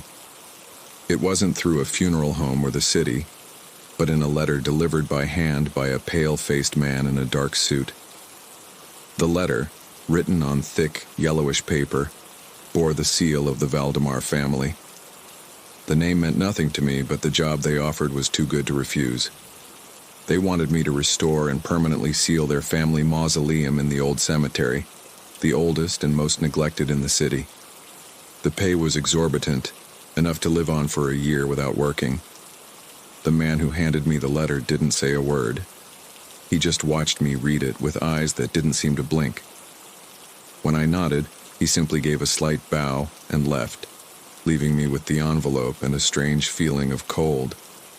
I signed the contract later in a desolate office downtown, a place with antique furniture and a heavy smell of dust and old leather. The man in the dark suit presented me with a leather-bound document. The clauses were written in an archaic script. I remember some of them. The craftsman accepts all psychological and existential risks inherent to the work. Any discovery made within the confines of the mausoleum, whether material or immaterial, becomes the sole and perpetual property of the Valdemar estate. Failure to complete the work for any reason will be considered a grave breach, with penalties that were not just financial. I hesitated, pen in hand. The man said nothing, but the way he watched me with a predatory patience made me understand that refusing the contract was not an option. I signed, blinded by the money and a considerable dose of intimidation. It was my first mistake. The old cemetery is not like modern ones. It's a ruined city of the dead, a labyrinth of marble angels with broken wings and ivy-covered Gothic chapels. No one had been buried there for years, and nature had begun to reclaim the land, breaking the headstones with the slow force of roots. To get to the Valdemar mausoleum, I had to walk along nearly vanished paths, passing tombs broken open by the elements, where the darkness inside looked like a yawn from the earth. The silence here was different. There were no birds, not even the buzz of insects. It was a heavy, absorbing silence that seemed to press on my ears. I found the mausoleum in the most secluded area, on a hill overlooking the distant city skyline. It was an imposing structure, a small temple of black granite with no windows, its only entrance a massive stone portal almost 10 feet high. There were no crosses or religious symbols, only the name Valdemar carved above the entrance in strangely sharp letters. The building seemed to absorb the light, creating an unnatural area of shadow around it. The first thing I noticed was the cold. Though it was a mild autumn day, the air around the mausoleum was frigid, a cold that seemed to emanate from the stone itself. The second thing, and what truly unsettled me, was the entrance. It was ajar, just a slit of darkness in the black facade. But that wasn't the strange part. The heavy stone slab had clearly been forced. There were granite fragments on the ground, and the marks on the edge of the door weren't from a lever that had pried from the outside. They were deep scratches and gouges that indicated immense pressure exerted from within. It was as if something had tried to get out. I approached cautiously and pushed the stone door. It moved with an agonized groan of rusted hinges, opening to total darkness and a blast of stale, icy air that smelled of damp earth and something else. A faint, sweet, metallic odor, like decaying flowers. I switched on my flashlight and aimed it inside. It was a single, empty space, only a few yards across. There were no visible coffins, only marble plaques on the floor with names and dates stretching back centuries. At the far end, a stone slab sealed the access to the underground crypt. It was this slab that, according to my instructions, I was to reinforce and seal forever. My work began with a routine I knew well. Clean the stone, examine the cracks, prepare the special mortar I would use. But from the first moment, the feeling of being watched was constant. The cemetery silence was no longer peaceful. It was charged with an expectant tension. Sometimes, while mixing the mortar, I'd hear a very faint sound, a whisper that seemed to form on the wind but would cut off abruptly if I stopped to listen. On one occasion, I thought I heard my own name, a syllable dragged by a cold current of air that chilled the back of my neck. Other times, setting my tools on the floor, I thought I heard a distant echo, as if someone were mimicking my movements on the other side of the slab. I told myself it was nerves, the power of suggestion. But the cold never left, and the sense of an unseen presence grew stronger with each passing hour.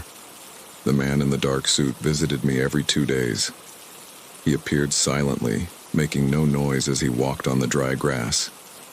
He would stand at a distance, watching me work, his dark eyes fixed on my every move. He never asked about my progress. He just watched. His visits made me more nervous than the noises from the mausoleum itself. There was a coldness to him, a lack of life, that reminded me of the mausoleum stone. One afternoon, while cleaning the surface of the large floor slab, I discovered something. The stone wasn't smooth. It was covered in a series of incredibly fine engravings, almost invisible under the layer of dust and time. They weren't names or dates. They were complex diagrams, a mix of celestial maps and what appeared to be representations of the nervous system. The symbols intertwined, connecting stars and constellations to specific points on a spinal column or a brain. It was a language I didn't understand, but whose strange, methodical beauty both fascinated and repelled me. I spent hours cleaning the grooves with a fine brush, slowly revealing that ancient, forbidden knowledge. I took out my notebook and began to sketch the symbols. As I did, I felt a sharp pang in my head, and a wave of nausea forced me to stop. It was as if the simple act of reproducing the diagrams was a transgression. Strangest of all, the engraving was oriented to be viewed from below, from the crypt itself. That evening, the work ran later than planned. The daylight faded, and the cemetery was plunged into a deep darkness broken only by the light of my work lamp. The cold intensified.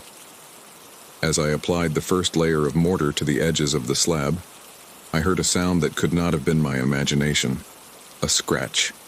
A clear, sharp sound of a nail or a claw scraping the stone from the other side of the slab, just inches from my hand. I jumped back, my heart hammering in my chest. The sound stopped.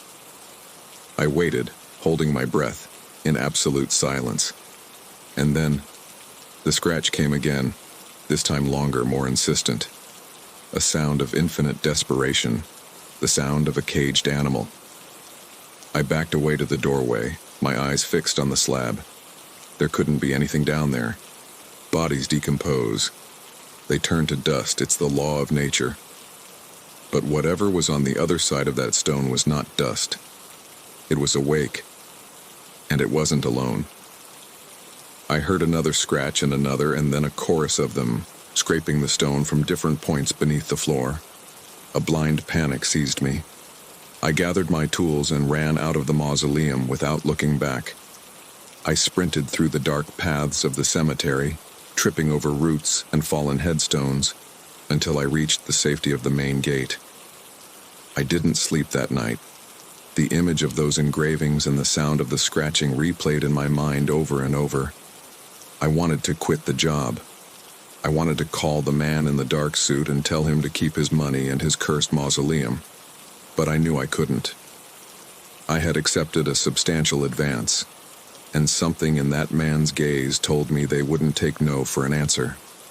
Besides, a part of me, a part I hated, needed to know what was happening, what secret the Valdemars kept under that slab.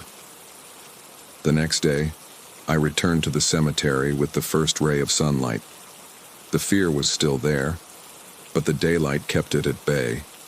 Before continuing the sealing, I had to know what was down there. I remembered I had a small endoscopic camera in my van that I sometimes used to inspect internal cracks in statues. It was a flexible cable with a tiny camera and a light at the tip. I found a small fissure in a corner of the slab, just wide enough to pass the cable through. With trembling hands, I fed the camera into the darkness. The image that appeared on my small monitor was grainy and blurry. The camera's light barely penetrated the gloom. I saw a stone floor, and then, as I moved the cable, I began to make out shapes. They weren't skeletons. They were bodies. Dozens of them, sitting or leaning against the crypt walls. They were incredibly preserved, their skin pale and waxy, their old-fashioned clothes intact. They looked like wax statues. Their eyes were closed, their faces serene. I held my breath, fascinated and horrified. One of them, a man in 19th century attire, moved a finger, a twitch, an almost imperceptible spasm. I froze, and then I moved the camera toward the back of the crypt. There, sitting on a kind of stone throne, was a figure. It was a woman, dressed in a black lace gown. Her face was the most preserved of all, as if she were merely asleep. The camera's light fell directly on her face, and her eyelids, thin as paper, twitched. They opened slowly, revealing eyes that weren't eyes, but two pits of pure, empty darkness, and that darkness locked onto my camera's light. The figure raised a hand slowly, with incredibly long fingers. The image on the screen distorted, filled with static, and went black. A high-pitched, inhuman shriek traveled up the camera cable, a vibration I felt in my hand, a sound that was both physical and mental. I yanked the cable out of the crack as if I were touching a snake. The camera tip was shattered, crushed by an impossible force. Now I knew. I wasn't sealing a tomb. I was reinforcing a prison full of beings who weren't dead but simply waiting. Terror is a form of knowledge. It reveals truths that reason refuses to accept. And the truth I had discovered in the darkness of that crypt had left me frozen. The Valdemars weren't dead. Not completely. They were down there, conscious, waiting. The memory of those empty eyes opening in the dark haunted me. I wanted to run, to leave the city, to disappear. But I knew it was too late. The Valdemar family hadn't hired me just for my skill with stone. They had hired me because I was a loner with no ties, someone whose disappearance wouldn't raise too many questions. I was trapped. I had to finish the job, but I could no longer do it blindly. I needed to understand what I was up against. I left the cemetery and headed to the main library, to the historical archives section. I spent the next 2 days researching the Valdemar name. They were an ancient, nearly extinct noble line with a history full of rumors of alchemy and dark arts. Finally, in a dusty book about forgotten regional cults, I found what I was looking for. The librarian, an old man, gave me a curious look when I requested the volume. "Be careful," he said in a low voice. "Some families prefer their secrets to remain just that." The book described a 16th century Gnostic cult that believed the physical body was merely a cage for the divine spark of the soul. But while other sects sought liberation through death, the Valdemars believed the opposite. They believed the soul could be chained to the flesh indefinitely through a series of complex rituals. They used a combination of specific minerals mixed into the mortar of their tombs and astrological engravings on the stone to create a sort of metaphysical cage. The goal wasn't immortality, but the preservation of consciousness. The Valdemar dead were not corpses. They were a library of souls, a collection of conscious ancestors whom the living could, according to the book, consult for knowledge. The text read, "Thus, the body becomes a seal of bone, containing the spirit's voice so that it does not scatter into oblivion. But the seal requires renewal, for the stone grows weary and the imprisoned spirit never stops clawing at the walls of its prison." And it warned, if the seal were to break, the liberated souls would not find peace but, driven mad by centuries of confinement, would seek to anchor themselves to the first living consciousness they found, consuming it in an act of desperation. Another passage described the testimony of a 17th century stonemason who fled the Valdemar lands. He spoke of sounds coming from the earth at night and of family members who would spend hours with their ears pressed to the crypt floor, as if listening for advice from the dead. A final excerpt, almost illegible, was from the diary of a supposed family member. It said, "It is an honor to join the silence, to leave behind the noise of the world, to exist as pure thought, as stone memory. The body grows cold, the senses fade, but the mind remains. And it waits. It waits in the cold, patient darkness, listening to the slow heartbeat of the world outside, until the brothers of the blood call upon us again." Everything fell into place. The engravings on the slab, the unnatural cold, the scratches. Those beings were not at peace. They had been trapped for centuries in a silent darkness, feeling the slow decay of their bodies, conscious of every passing second. The crypt's seal had weakened over time, and now, finally, they were strong enough to try to escape. And I, ironically, had been hired to renew their chains. The Valdemar family's generosity wasn't eccentricity. It was the desperation of jailers who were about to lose control of their prisoners. I started having nightmares.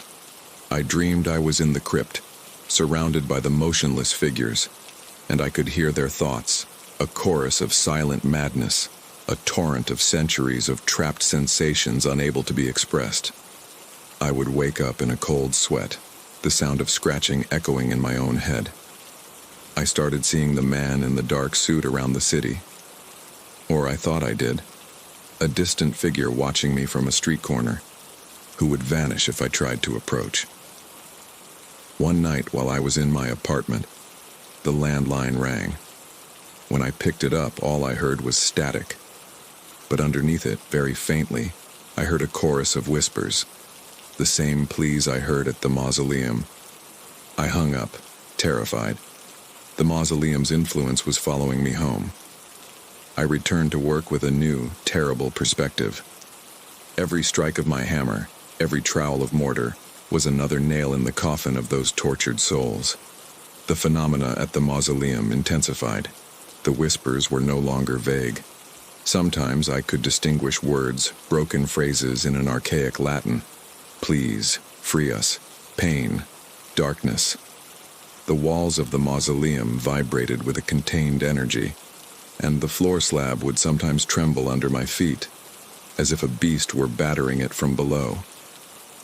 I no longer felt fear, but a strange mixture of pity and horror. I found myself talking to myself, whispering to them through the stone, asking for their forgiveness. The day I was to finish the ceiling, the man in the dark suit came to see me. But this time he wasn't alone. He was accompanied by two other people, a man and a woman, both with the same sickly pallor and the same empty eyes. They were the last of the Valdemars. The older man spoke, his voice a dry whisper, like dead leaves. "You have done good work, Restorer. Tonight, with the new moon, we will complete the ritual. Your job is almost finished." Almost. We stood looking at the slab, now almost completely sealed, save for the final joint. I felt a profound nausea as I realized the ritual wasn't just to renew the seal. It needed something more. A new energy. A new soul. When night fell, a moonless deep darkness, they ordered me to prepare the final batch of mortar. They brought with them strange brass instruments and several flasks of dark liquids. But this time, they gave me a small wooden box. Inside was a shimmering gray powder. "Mix this with the mortar," the man commanded. "It is a mineral from our family's quarry. It is essential for the seal." I knew he was lying. It was the component that chained the souls. As I mixed the powder into the mortar, the activity under the slab reached a fever pitch. The blows became a frantic hammering that shook the entire mausoleum. The whispers transformed into a chorus of muffled screams that seemed to filter through the stone. The three Valdemars positioned themselves around the slab and began to chant in low voices. It was the same Latin words I had heard in whispers, but their intent was different. They were not pleading, they were commanding. "We join you, ancestors," the eldest said. "Hear our call. The knowledge must be preserved." And then, the younger man pulled a silver dagger from his coat.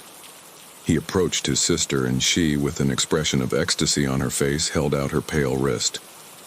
I understood their madness. They weren't going to sacrifice me. One of them was going to join the collection. To them, it was an honor, a way to preserve their consciousness forever. But what they didn't know, or perhaps had forgotten, was the level of desperation of those already inside.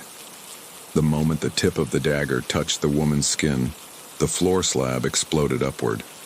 An explosion of ancient power and fury accumulated over centuries. The multi-ton slab flew into the air as if it were made of cardboard and shattered against the ceiling. The three Valdemars were thrown backward by the shockwave. From the gaping hole in the floor came not light, but an even deeper darkness, a darkness that seemed to suck in the air and the sound. And from that darkness, they began to emerge. They were the figures I had seen with the camera, but now they were moving. They crawled out of the crypt with an agonizing slowness, their rigid bodies moving in spasms. The smell of dust and stagnant time filled the mausoleum. There was only an infinite sadness and confusion in them as they felt the night air on their skin for the first time in centuries. The living Valdemars were paralyzed with terror. Their ritual had failed. They had not joined their ancestors. They had released them. And the first of the figures, the woman from the stone throne, stood up and fixed her empty eyes on them. A silent scream seemed to form on her face. I was in the doorway, invisible to all of them, trapped between two worlds of horror. I knew I couldn't let those creatures leave the cemetery. Their pain was so great they would consume everything they touched. And I knew that the Valdemars were the real monsters. I had to close the door. My job was to seal the tomb. While chaos reigned inside, with the living retreating from the advancing dead, I did the only thing my trade allowed. My knowledge of stone had shown me a weakness in the mausoleum structure, a fissure in the lintel above the entrance. With my heaviest sledgehammer, I ran outside and began to strike that key point. The stone held, but I kept hammering, again and again, with all the force of my desperation. The structure groaned. One of the released figures turned slowly toward me, its face a mask of ancient tragedy. But I didn't stop. Finally, with a deafening, stone-splitting crack, the roof of the mausoleum gave way. Tons of granite collapsed inward, burying the entrance, the crypt, the living, and the dead under a new mountain of stone and silence. The crash was immense, a stone finality to a centuries-old story. I fled the cemetery while the dust was still settling. I never went back. I left the city that same night. I never found out what explanation was given for the collapse of the Valdemar mausoleum. I don't work with stone anymore. The silence of cemeteries no longer brings me peace, but the memory of silent screams trapped in the dark. I now live in the noisy heart of a different city, surrounded by the clamor of life, seeking anonymity in the crowd. But sometimes, in the quiet of the night, when everything falls silent, I can still hear the sound of fingers scratching at stone from very, very far away. And I realize that I didn't seal a tomb.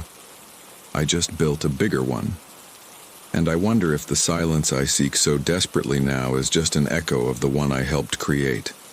An eternal conscious silence, trapped forever under a mountain of black granite.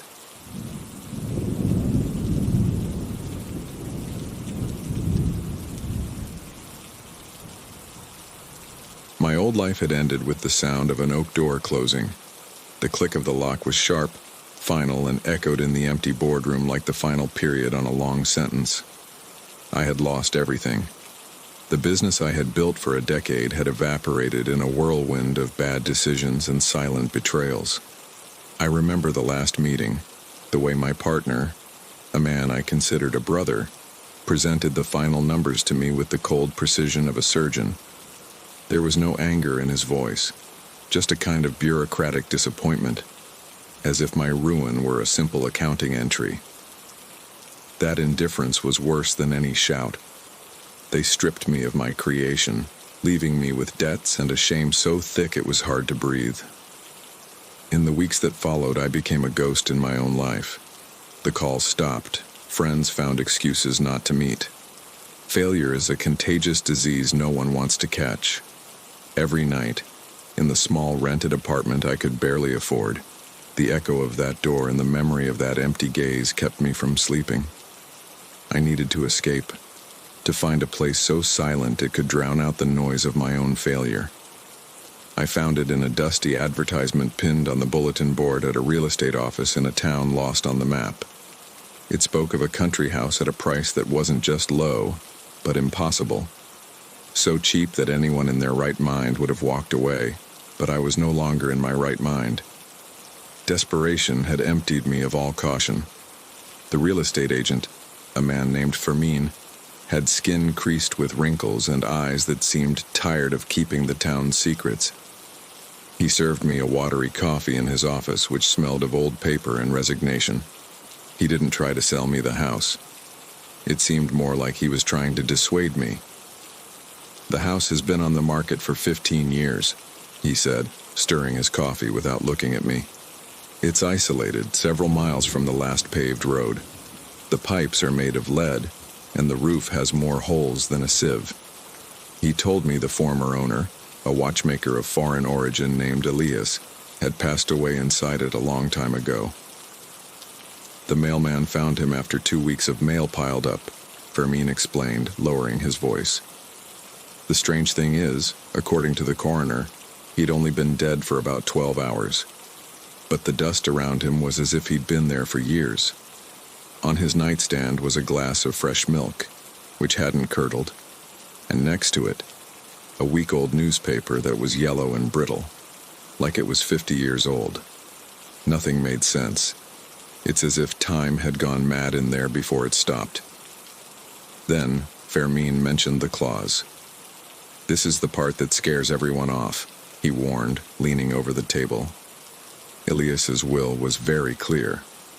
The house was to be sold with all its contents, and the main, almost exclusive content was the deceased's personal collection of clocks. "We're not talking about a dozen, sir. We're talking about hundreds, of all kinds. And you can't move them. The will is very clear. The buyer must sign a notarized agreement pledging to be the custodian of the collection. The clocks must remain in the house, running." He paused. "Elias used to say they were the soul of the house, and that separating them from it would be like committing a murder. Anyone else would have run. I saw a strange poetry in that madness. To be the custodian of something with no monetary value in a place where no one knew me. It seemed a fitting penance." "That's not a problem," I said, and the look of surprise on Fermin's face was almost comical. I signed the papers that same afternoon, feeling the weight of the old iron key in my pocket, as if it were the proof of my new existence. I arrived at the house in the mid-afternoon on a gray day. The dirt road was a scar erased by weeds, and for the last few miles, I had to drive so slowly it felt like the forest would swallow the car. The house appeared suddenly, a dark 2-story stone structure that seemed to have grown organically from the earth. Ivy covered almost an entire wall, like a green, gnarled skin. The air was thick, still. The key turned in the lock with a screech that seemed to awaken something inside. The smell hit me first. Old wood, decades of dust, and a sharp aroma of gear oil and cold metal. And then I saw them. They were everywhere, like a mechanical flora that had colonized every surface. In the entryway, a grandfather clock nearly 10 feet tall, with a smiling moon painted on its face, its brass pendulum motionless. I spent the next few hours exploring, moving from room to room as if in an abandoned museum. The living room was the epicenter of the collection. Dozens of wall clocks covered every inch of plaster. Some were precision regulators with pendulums that took 2 seconds to complete their swing. Others were common cuckoo clocks, their wooden birds peeking out from their doors, frozen in an eternal song. On the stone mantelpiece, a row of mantel clocks, each a work of art. One, in bronze, depicted Atlas holding a celestial sphere. Another of porcelain had delicate figures that must have danced on the hour. The dining room was dominated by a tubular bell chiming clock whose bells hung like a church organ, silent and menacing. Upstairs, the study held an incredibly complex astronomical clock, with dials that marked the movement of the planets, the phases of the moon, and the cycle of the tides, all stopped in a chaotic instant. Even the bathroom had a small hourglass sealed into the wall with all the sand collected in the bottom bulb. That first night was the longest of my life. I lay down on an old mattress in one of the bedrooms, but I couldn't sleep. The silence was so profound it hurt my ears. I could hear the sound of my own blood pumping, the rustle of the sheets, the creaking of the house's timbers. Every sound was an intrusion. I got up and looked out the window. There were no lights on the horizon, only an impenetrable darkness. I was completely alone. Or so I tried to tell myself, because I could feel the hundreds of glass eyes of the clock faces staring at me in the dark. It wasn't a hostile presence, but something worse. A cold, mechanical, expectant curiosity. It was on the third day that I made the decision that would change everything. The stillness, which had at first seemed a balm, had become oppressive. It was the silence of a tomb. I needed life, sound. I needed the pulse of time. I began the titanic task of winding them. I found a box with dozens of keys and cranks. I started with the large clock in the hall. The mechanism offered considerable resistance. When I finished, I set the pendulum in motion. The first tick-tock rang out deep and resonant. A heartbeat. I went systematically through the whole house. It took me the entire day. The living room filled with the sharp rhythms of the mantel clocks. The hallway echoed with the beat of the regulator clocks. It was a chaotic but living symphony. When the last clock was running, I sat in an armchair, exhausted but satisfied. The house no longer felt dead. It vibrated with the incessant pulse of hundreds of mechanical hearts. That night I discovered my mistake. Lying in bed, the sound was torture. It wasn't a murmur, it was a roar. Hundreds of overlapping rhythms, none in harmony with the other, creating a cacophony that drilled into my skull. It was a wall of mechanical white noise. I covered my head with the pillow, but the sound filtered through the walls, the floor, my very bones. The next morning, my nerves shattered. I noticed something had changed. The chaos had lessened. Some groups of clocks had synchronized. 3 in the hallway kept an identical beat. 5 in the living room had found a common cadence. It was as if, during the night, they had been listening to each other, adjusting. The idea was absurd, but the effect was real. The noise had become more structured, rhythmic. The real terror arrived that afternoon. I was in the study when, without warning, everything stopped. The cessation of sound was so sudden I felt as if I'd gone deaf. Absolute silence returned in a fraction of a second. I froze. I walked out of the study. The clock in the hallway was stopped. I went to the living room. All stopped. I ran upstairs, panic growing in my chest. Every last one of them had stopped at the same instant. I looked at the time on their faces. 4:17. Every single one of their hands pointed to that impossible time, like hundreds of accusing fingers aimed at a moment only they understood. There was no longer any doubt. I wasn't in a house. I was inside an organism, one that had just woken up and was watching me. For 2 full days I didn't dare touch the clocks. I lived in that tense silence, moving through the house with the feeling that I was desecrating a sacred place. I spent the first few hours after the 4:17 stoppage in a state of frantic denial. I looked for a main electrical switch, thinking of some kind of electromagnetic pulse, but the house didn't have a centralized system. I checked the windows, looking for signs of a strange storm or atmospheric phenomenon I might have missed. There was nothing. The sky was leaden and still. Denial gave way to a helpless anger. I shouted into the void of the living room, at the walls, at the glass faces that returned my own distorted reflection. I felt like an animal in a cage whose bars were not made of iron but of frozen time. The first day I spent in a tense vigil. The silence was worse than the noise. Every creak of the wood, every whisper of the wind outside, sounded like a scream in the stillness. The house seemed to be holding its breath, waiting for my next move. The second night was the worst. Without the mechanical pulse, the house felt truly dead, but at the same time, more conscious than ever. I huddled in an armchair, unable to sleep, feeling that if I closed my eyes, something would take the opportunity to move in the dark. The silence had become a presence, an entity, watching me from every glass dial. By the third day, the pressure became unbearable. It was a stillness that screamed. I decided I couldn't live like this. With a sense of fatality, I began the ritual again, going through the house and bringing each mechanism back to life. This time I felt no satisfaction, only the dread of negotiating with something I didn't understand. Every turn of the crank was a concession, a surrender. The tick-tock returned, and I felt a perverse relief, like a prisoner who is glad to hear the jailer's footsteps. But now everything was different. I listened with feverish attention, looking for patterns, for intentions. And I found them. Time in the house had become an instrument. One morning, to test a theory, I left a piece of fresh bread and an apple on the kitchen table. I left the room and counted to 60 before re-entering. What I saw chilled me to the bone. The bread was covered in a thick layer of green mold, and the apple was brown, shriveled, and rotten as if it had been there for weeks. The house was showing me its power, its absolute control over decay and life. The terror gave way to a strange fascination.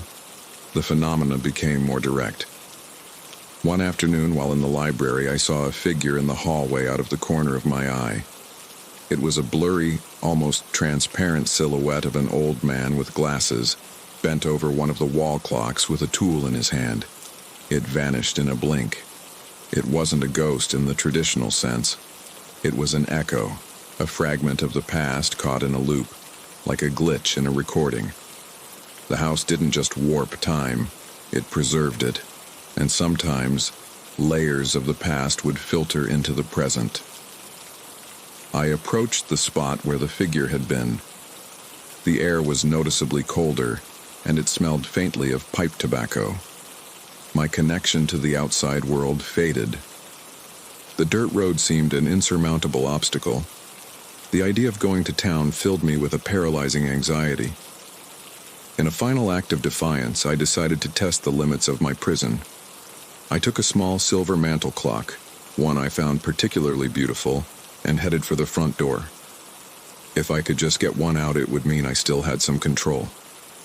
My hand trembled as I turned the heavy brass knob. The door creaked open. I took a step onto the threshold, into the fresh air and sunlight. In that instant, a metallic roar vibrated through the house to its foundations. It wasn't chimes. It was a high-pitched, dissonant, and physically painful shriek, like 1,000 machines screaming in unison. A blast of icy wind erupted from inside the house and shoved me backward with incredible force. The front door slammed shut with an explosive violence that shook the walls and splintered the wood of the frame. The silver clock slipped from my hands and shattered on the stone floor.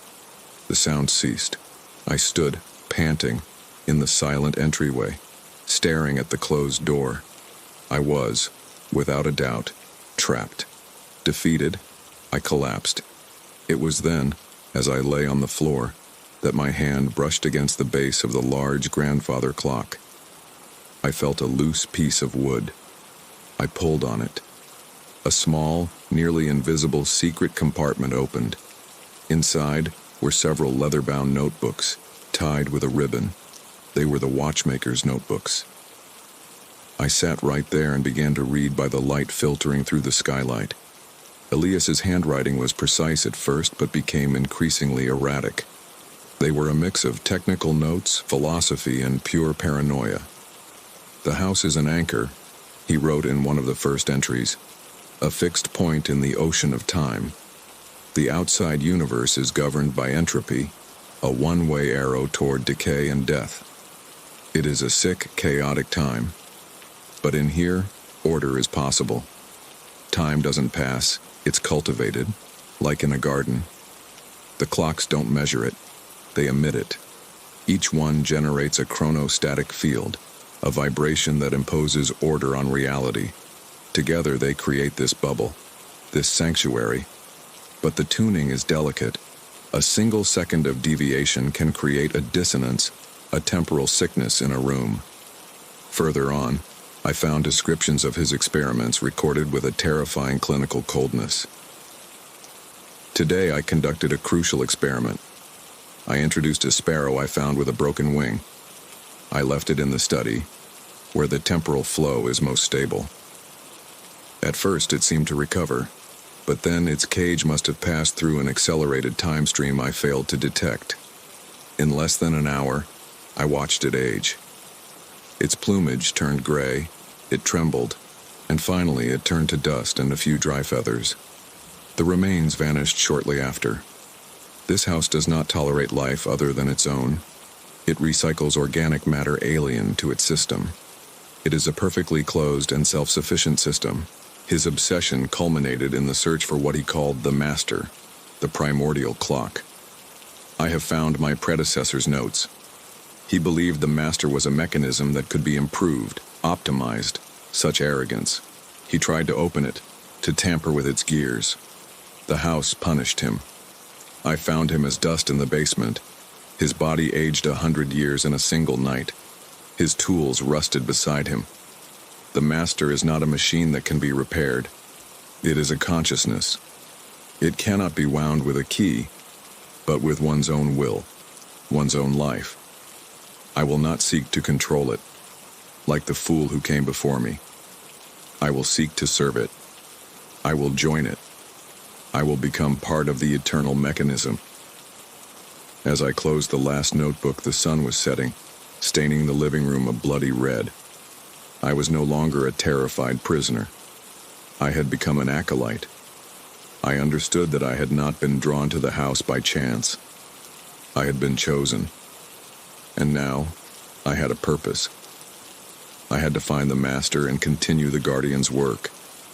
My first act, guided by a certainty that came not from me, but from the very walls of the house, was to begin my true apprenticeship.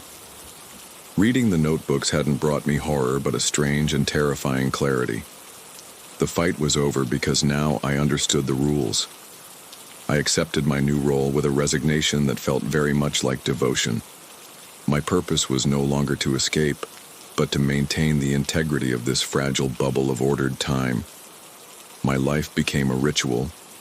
I rose and slept guided not by the sun, but by the cycles of the most important clocks.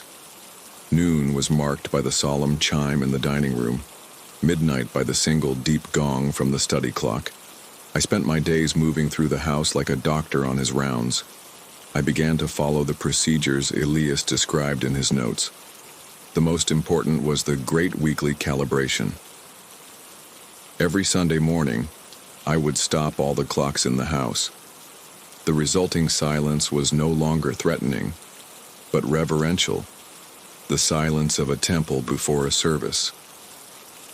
Then, one by one, in a precise sequence that spanned several hours, I would start them again, beginning in the basement and ending in the attic, as if I were waking the house's nervous system from the ground up. I began to map the house according to its temporal properties, creating a map that Elias himself had started. I discovered that the study was a slow time zone, ideal for concentrated thought. I could spend hours there and emerge to find only minutes had passed. The kitchen, conversely, was a fast time zone, where food cooked in an instant and wounds healed at an astonishing speed.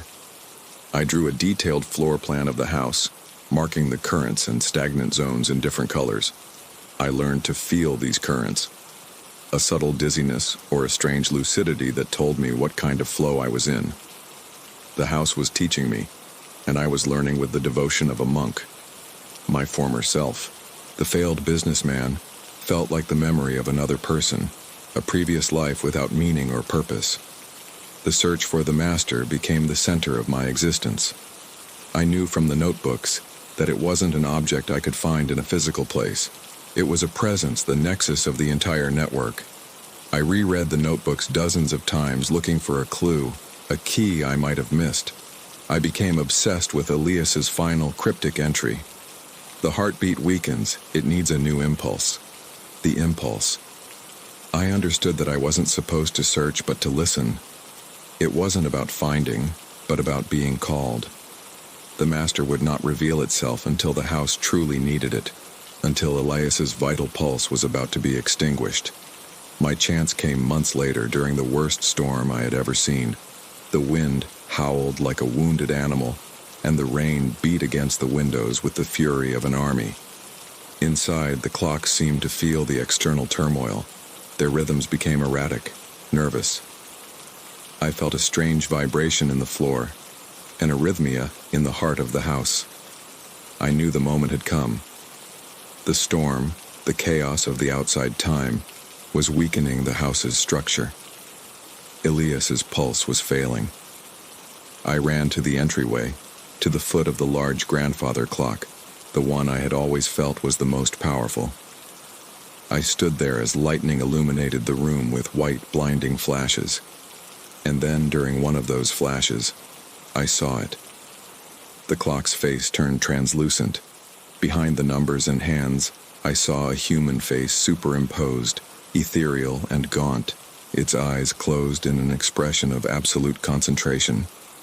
It was Elias's face, but it wasn't just an image. It was a flood. In that fraction of a second, I saw fragments of his life, his arrival at the house, his decades of solitary work, his terror, his discovery, and his final surrender. I saw his consciousness dissolve into the mechanism. A choked cry died in my throat. When another relampago illuminated the room, the face was gone. But the truth had struck me with the force of the lightning itself. The master wasn't a clock. It was the watchmaker. He had merged with the mechanism. His consciousness was the regulator. After that night, I spent a week in a kind of silent vigil before the large clock. There was no more fear, only a deep and inescapable sense of purpose. I pressed my ear to the wood, and between the tick and the tock, I could hear it. The whispers that were once confusing were now clear. They were the last vestiges of Elias's consciousness, a fading echo. Balance, it whispered. The pulse must continue. Time cannot stop. They weren't just words. They were feelings, instructions implanted directly into my mind. I felt his exhaustion, his relief in knowing his successor was ready.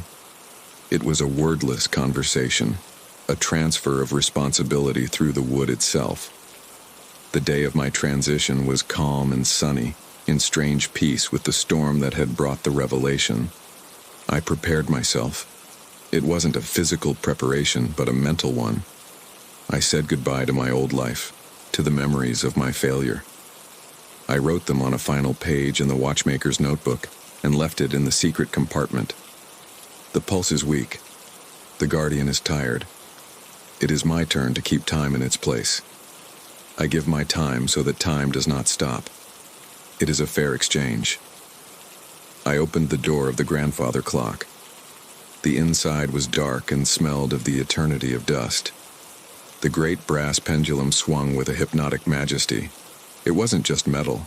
It pulsed with a very faint light, the last ember of Elias's life. I closed the door behind me, embracing the darkness. I focused on the sound, the only sound in the universe. I let the tick-tock dismantle my thoughts, let the pendulum's rhythm replace my own heartbeat. I felt a sharp pain, as if my bones were turning to crystal, and my blood was thickening into cold oil. My consciousness, myself, stretched like red-hot metal, thinning, losing its shape, until it shattered into thousands of fragments of light and merged with the swing of the pendulum. Here I am now. The concept of now is all I have left. There is no before or after, only the eternal pulse, the constant balance. I am the pendulum that swings. I am the gear that turns. I am the tick-tock that echoes in the empty halls. Through the glass of the clock face, I see the world as a succession of blurry images. The sun and moon are fleeting flashes. The seasons are brushstrokes of color. My old life is less than a dream, a single piece of data in an infinite stream. I think that in the end, we all search for a purpose, a rhythm to give meaning to the chaos of existence. I was looking for a refuge from time and, paradoxically, I have become it. It is a strange fate to go from being a man broken by failure to being the immutable heart of a small eternity. And in this perfect calm, I just wait. The house sleeps, its heart beating strongly again. It waits patiently for the next castaway of time, for the next broken soul who seeks refuge in the silence and makes the blessed mistake of waking the clocks. Because the house always needs a guardian, and time in the end is the only thing that consumes us, and in its own strange way, gives us true life.